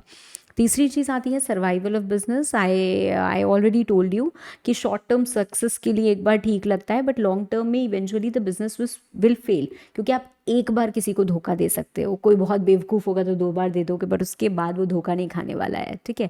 सो एक बार आप चीट करोगे, उसके बाद वो कंज्यूमर चला गया, आपके हाथ से चला गया, ठीक है। तो आप उससे, आपने मान लो 10 की जगह 20 भी कमा लिए, पर ऐसे वो आपके पास रहता तो वो आपको 100 दे के जाता, वो 20 में ही चला गया, ठीक है। For the survival of business, next we have safeguarding consumers right, to safeguard consumers right. तो कंज्यूमर्स के राइट बहुत सारे हैं यार उनके पास। They have the right to be heard, they have the right to redress, they have the right to be informed. तो अगर हम कोई इनको सामान बेच रहे हैं तो हमें क्या करना होता है, हमें सब लिखना होता है ना प्रॉपरली कि ये चीज़ें हैं, तो दे have the right. Consumer sovereignty होती है, ठीक है, हम उसको डिनाई नहीं कर सकते। They have the power to influence the production decisions basically, क्योंकि वो जो प्रेफर करेंगे वही बिकेगा। पहले के टाइम में मैगी बहुत ज़्यादा बिकता था, मैगी की सेल डिक्लाइन हो गई है, ठीक है। अब आप बोलोगे मैम अभी भी बिकता है। पहले के टाइम में लेज चिप्स वगैरह बहुत बिकता था, उसकी सेल डिक्लाइन हो गई। Why? Because now consumers are switching to the healthier options, ठीक है। तो उसके हिसाब से ही हमें करना पड़ेगा। तो बिजनेस ऐसे ही नहीं इंजॉय कर सकता है कस्टमर के बिना, ठीक है। तो कस्टमर सोवरेनिटी करके जो मैंने पढ़ाया हुआ है आपको। Then protection of employees and the shareholders बहुत ज़रूरी है टू डेवलप गुड रिलेशन। ये तो मैंने बहुत अच्छे से बता ही दिया था आपको। स्मूथ फंक्शनिंग की अगर हम बात करें तो अगर हमारे सारे स्टेक होल्डर्स खुश रहेंगे, सब कोऑपरेट करेंगे, तो बहुत स्मूथली हमारा बिजनेस भी चलेगा, ग्रो करेगा, एक्सपैंड करेगा। कंज्यूमर मूवमेंट, कंज्यूमर को देखो पता है अपने अधिकार के बारे में, वो एक्शंस ले सकते हैं अगेंस्ट द बिजनेस। आजकल तो क्या है, एक्शन भी बहुत ज़्यादा, लीगल एक्शन भी लेने की ज़रूरत नहीं है। एक रील बना के डाली और पूरी वायरल हो गई और हमको पूरा पता चल गया कि भाई ये कंपनी ऐसा कर रही है, वैसा कर रही है, तो वो तुरंत बॉयकॉट कर देते हैं। आप गंदी क्वालिटी दो, आप कोई हार्मफुल चीज़ दो, आप हाई प्राइस चार्ज करो, आप फेक क्वालिटी की चीज़ें दो, तो आप सर्वाइव तभी कर सकते हो जब आप ऑनेस्ट और फेयर हो, ठीक है। Then consumer satisfaction, obviously consumer is the king of the market right. तो कंज्यूमर का सेटिस्फाइड नहीं है तो सेल नहीं होगी, प्रॉफिट नहीं होगी, कुछ नहीं होगा। इंपॉर्टेंस ऑफ लेबर, हमारे पास प्रॉपर वेजेस और सैलरीज वगैरह हमें देनी होती है, इसके लिए लॉज भी बने हैं, factories act, code on wages right. हमने ये सारी चीज़ें पढ़ी हैं, हेल्दी कॉम्पिटिशन, ठीक है। नेक्स्ट हम आते हैं एडवांटेजेस ऑफ बिजनेस एथिक्स पे। मतलब क्या है, अगर बिजनेस एथिक्स रहेंगे तो we get a competitive advantage over our competitors. तो हमें पता है यार वो लोग कुछ भी कर ले, हम इतने एथिकल है, हमारा इतना भरोसा हमने कमाया है कि कस्टमर तो हमारे पास ही आएगा ही, भले ही हम 4 रुपये ज़्यादा दें, मतलब कुछ महंगा भी दे रहे हैं तो भी कस्टमर हमारे पास आएगा। बहुत सारी बार ऐसा होता है ना, जैसे ज्वेलर्स पे भी आपको कुछ विश्वास होता है, नहीं यार ये तो ना ये मिलावट नहीं करते हैं, तो इस पे तो मुझे विश्वास है, तो भले ही ये मेकिंग ज़्यादा ले रहे तो भी हम इनके पास जाएंगे। So that helps. गुडविल आपकी बढ़ती है, प्रोडक्टिविटी आपकी बढ़ती है क्योंकि सिंसियर वर्कर्स आपके साथ जुड़ेंगे, क्योंकि आप खुद एथिकल हो, ठीक है। आपका मार्केट शेयर धीरे धीरे बढ़ेगा बिकॉज ट्रस्ट बिल्डअप हो रहा है, ठीक है। पब्लिसिटी फ्री की हो रही है, word of mouth, no media, nothing needed right. Acceptance of product, obviously people accept कर रहे हैं उसको, there will be overall growth right. और चेंज ईजी, मतलब मैनेजमेंट जो है बड़े आराम से चेंज भी की जा सकती है बिकॉज कंपनी या ऑर्गेनाइजेशन में एथिक्स फ्लो करते हैं, ठीक है। And value integration with the quality या विद द स्ट्रैटेजी, ठीक है। चलो okay, next we have improving ethical behaviour in business. Improving ethical behaviour in business, अपने आप में ये एक क्वेश्चन आ जाता है, ठीक है। Improving ethical behaviour in business का मतलब क्या है? जो भी एक कंपनी है या एक बिजनेस है उसमें कुछ एथिक्स होते हैं, उसके बेसिस पे हम डिसाइड करते हैं। हम डिसाइड क्या करते हैं, ठीक है, हम डिसाइड करते हैं, बहुत सारे डिसीजंस लेते हैं, ठीक है। ये एथिकल डिसीजंस कैसे इन्फ्लुएंस हो रहे हैं? कंपनी है तो कंपनी में मान लेते हैं एक सीईओ है, सीईओ आपके जो इंडिविजुअल मॉरल स्टैंडर्ड्स होते हैं उससे भी इन्फ्लुएंस होते हैं, जो मैनेजर्स वगैरह हैं उनसे भी इन्फ्लुएंस होते हैं, opportunity to engage in misconduct इससे भी इन्फ्लुएंस होता है। मतलब जो पॉलिसीज बना रहा है वो क्या सोच रखता है how we are making the ethical choices, right? और how we have our individual moral standards, जो मैंने एकदम स्टार्टिंग में डिस्कस किया था, तो ethical standards are prima facie influenced by that. ठीक है. अब जो हमारे कोवर्कर्स हैं, अरे यार पता नहीं क्यों मैं ही ऑफिस का ये चीज़ यूज़ नहीं करती हूँ. देखो ना यार, सारे तो कोवर्कर्स सब तो कर रहे हैं. So influence of co-workers, influence of managers can also affect us and we can also indulge in unethical behavior. तो हम business में जो ethical behavior है, company में जो ethical behavior है, उसको कैसे improve करें, ये बोला जा रहा है, right? तो जहाँ पे भी opportunity to engage in misconduct है, उसको आप reduce करो. जैसे मुझे पता है कि भाई मेरे जो भी घर पे हाउस हेल्प आते हैं या कुछ भी आते हैं, बिकॉज प्राइमा फेसी हम सबसे पहले वही सोच पाते हैं, विच इज़ द सोच which is changing and at a lot of places it has changed, because दोनों तरह से लोग चेंज हुए हैं. ठीक है, बट मान लेते हैं कि मैंने कहा कि मेरे तो जो हाउस हेल्प आते हैं घर में, they are all very honest, है ना, इंटीग्रिटी है. ठीक है, अब क्या करती हूँ मैं, हर दिन मैं क्या कर रही हूँ पता नहीं, बिना अकाउंट के इधर से सामान लिया उधर से सामान लिया एंड ऐसे बहुत सारे पैसे ऐसे बिखेर दिए. ठीक है, हर दिन टेबल पे ऐसे रहते हैं, हर दिन टेबल पे ऐसे रहते हैं. अब क्या होगा, 1 month 2 month 3 months, maybe the other person knows कि भाई इनको तो कुछ होश ही नहीं रहता, इनको पता भी नहीं है कि टेबल पे कितने पैसे हैं, तो अगर इसमें से 100 रुपये हट भी गए तो क्या फ़र्क पड़ जाएगा. This is an opportunity to engage in misconduct. ठीक है, जैसे आप ऑफिस में किसी को काम कर रहे हो, अब अगर जो लाइसेंस इशू करने वाली पावर होती है या अथॉरिटी होती है ना, we usually don't hand it over to the people ऐसे अनमॉनिटर्ड. ठीक है, तो अब वहाँ पे क्या चीज़ होगी, अगर ऐसे ही छोड़ दिया तो भाई वो बोलेगा कि इनको क्या पता चल रहा है, 2 इंडिविजुअल इधर सेल मारते हैं, ऐसे हम लाइसेंस इशू कर देंगे, है ना. तो बहुत सारी चीज़ें इस तरीके से हो सकती हैं. So you are giving an opportunity to engage in misconduct. इसको रिड्यूस करना चाहिए. ठीक है, आप ऐसे लोगों को हायर करो जो आपके एथिक्स से मैच कर सकें, right. So if your business does not have proper ethics policies, तो आपके कोड ऑफ एथिक्स बनाओ, प्रॉपर ट्रेनिंग प्रोग्राम्स करो. ठीक है, पॉलिसीज बनाओ एथिक्स पे, क्योंकि वो बताएंगी कि हाँ, इस ऑर्गेनाइजेशन में अगर आपको काम करना है तो this is something which is not going to be accepted. ठीक है, वायलेशंस के लिए पनिशमेंट बनाओ. ठीक है, तो reward and punishment also increases कि हाँ नहीं, हमें ये करना है, राइट. So understand factors.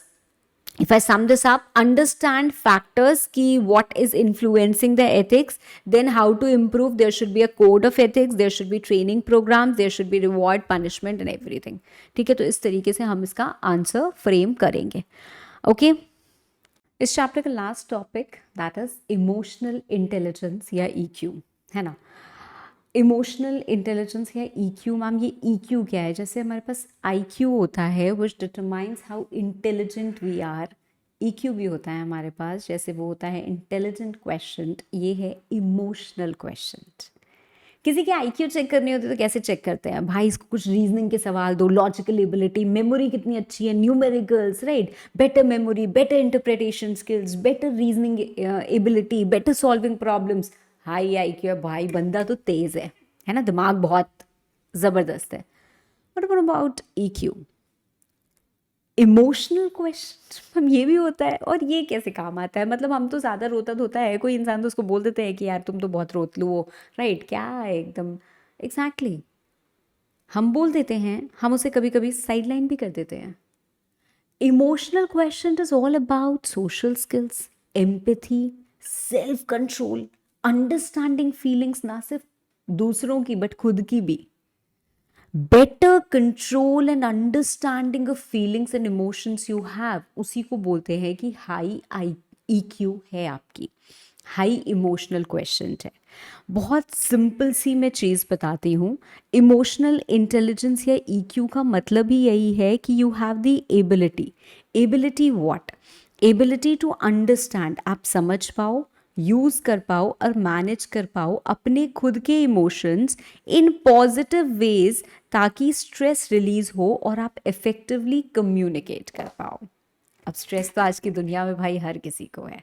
ठीक है, अब एक बहुत सिंपल सी सिचुएशन, एक नॉर्मल लाइफ में सोचते हैं और एक बिजनेस पार्लेंस में सोचते हैं। सो अगर हम नॉर्मल लाइफ में सोच रहे हैं, may be I am walking, मतलब मैं चल रही हूँ, मैं ऑफिस जा रही हूँ यहाँ से, और एंड आई एम ड्राइविंग, ठीक है। अब मैं ड्राइव कर रही हूँ कि कोई अचानक से ऐसे एकदम आया, मैंने वहीं पे हॉर्न बजाया खूब तेज तेज तेज तेज, गाड़ी ऐसे उसके आगे जाके लगाई, फिर उससे लड़ने भिड़ने लग गई। जैसे मेरे ऊपर तो शायद ये सूट नहीं करे, आपको सुनते हुए भी बहुत ही अजीब सा लगे, बट हाँ अगर कोई गर्म खून है बहुत, तो ऐसे समझो कि कोई लड़का लड़का है और एकदम, है ना, आपने हमेशा से यही चीज़ों को देखा है and you did that.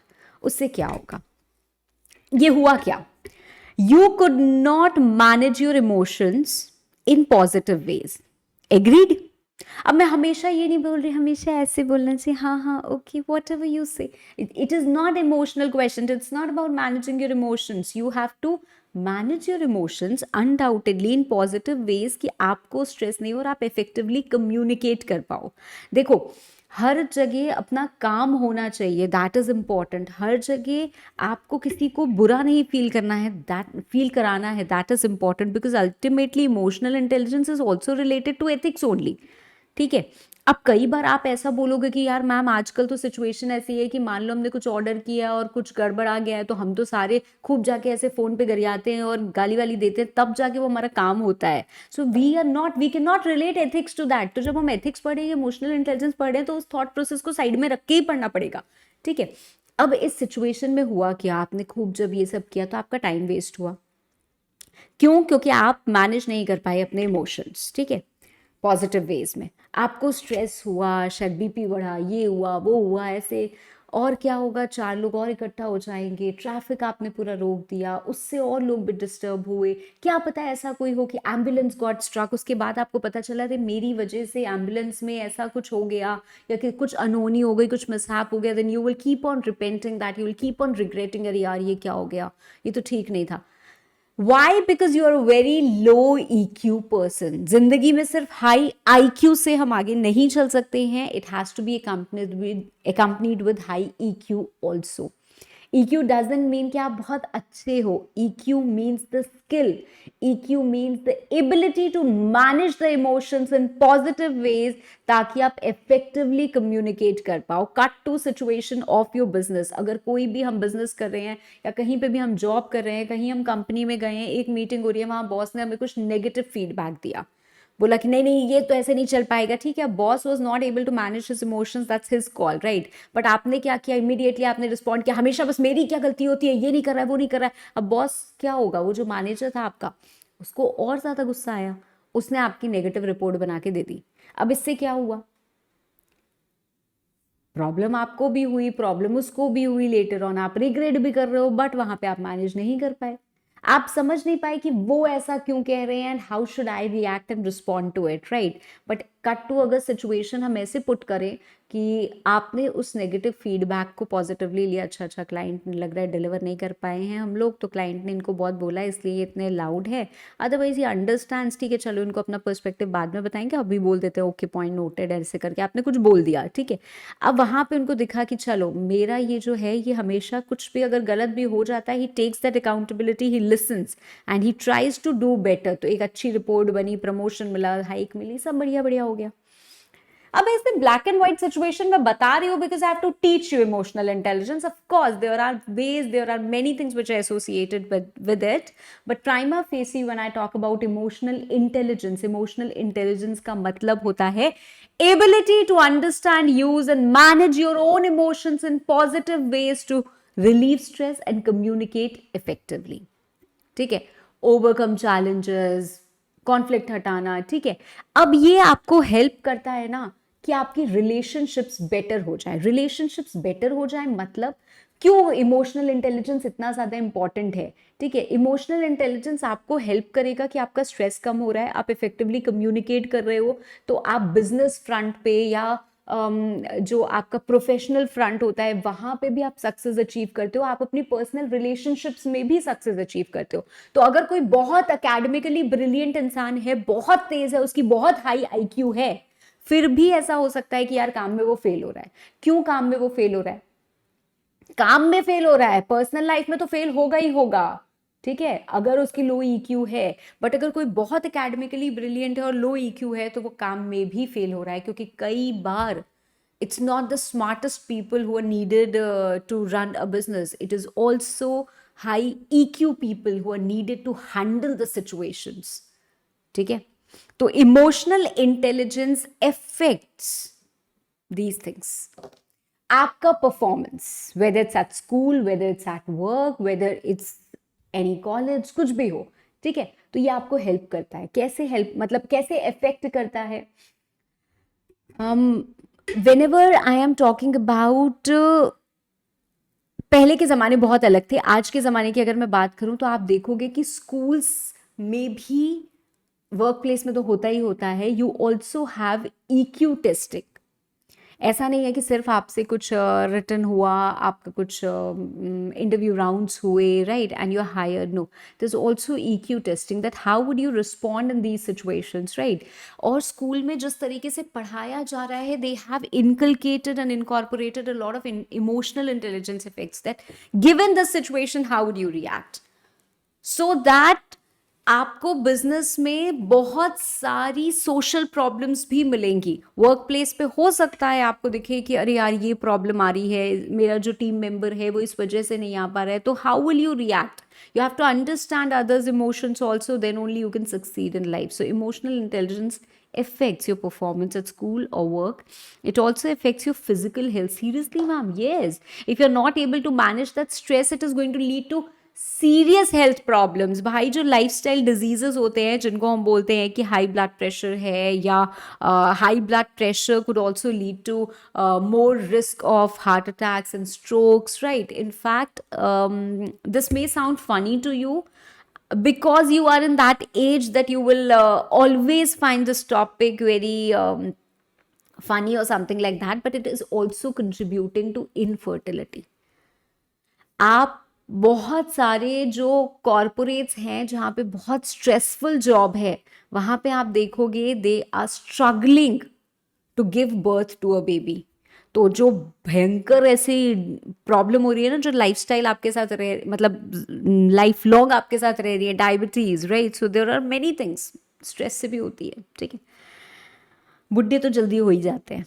It also affects your mental health undoubtedly. भाई ये नहीं हो रहा, वो नहीं समझ रहा है, ये हो रहा है. अगर आप अपने खुद के इमोशंस को मैनेज नहीं कर पाओगे, विच इज़ वेरी इंपॉर्टेंट. मैं आपको बता दूं, ये एक फैक्ट है.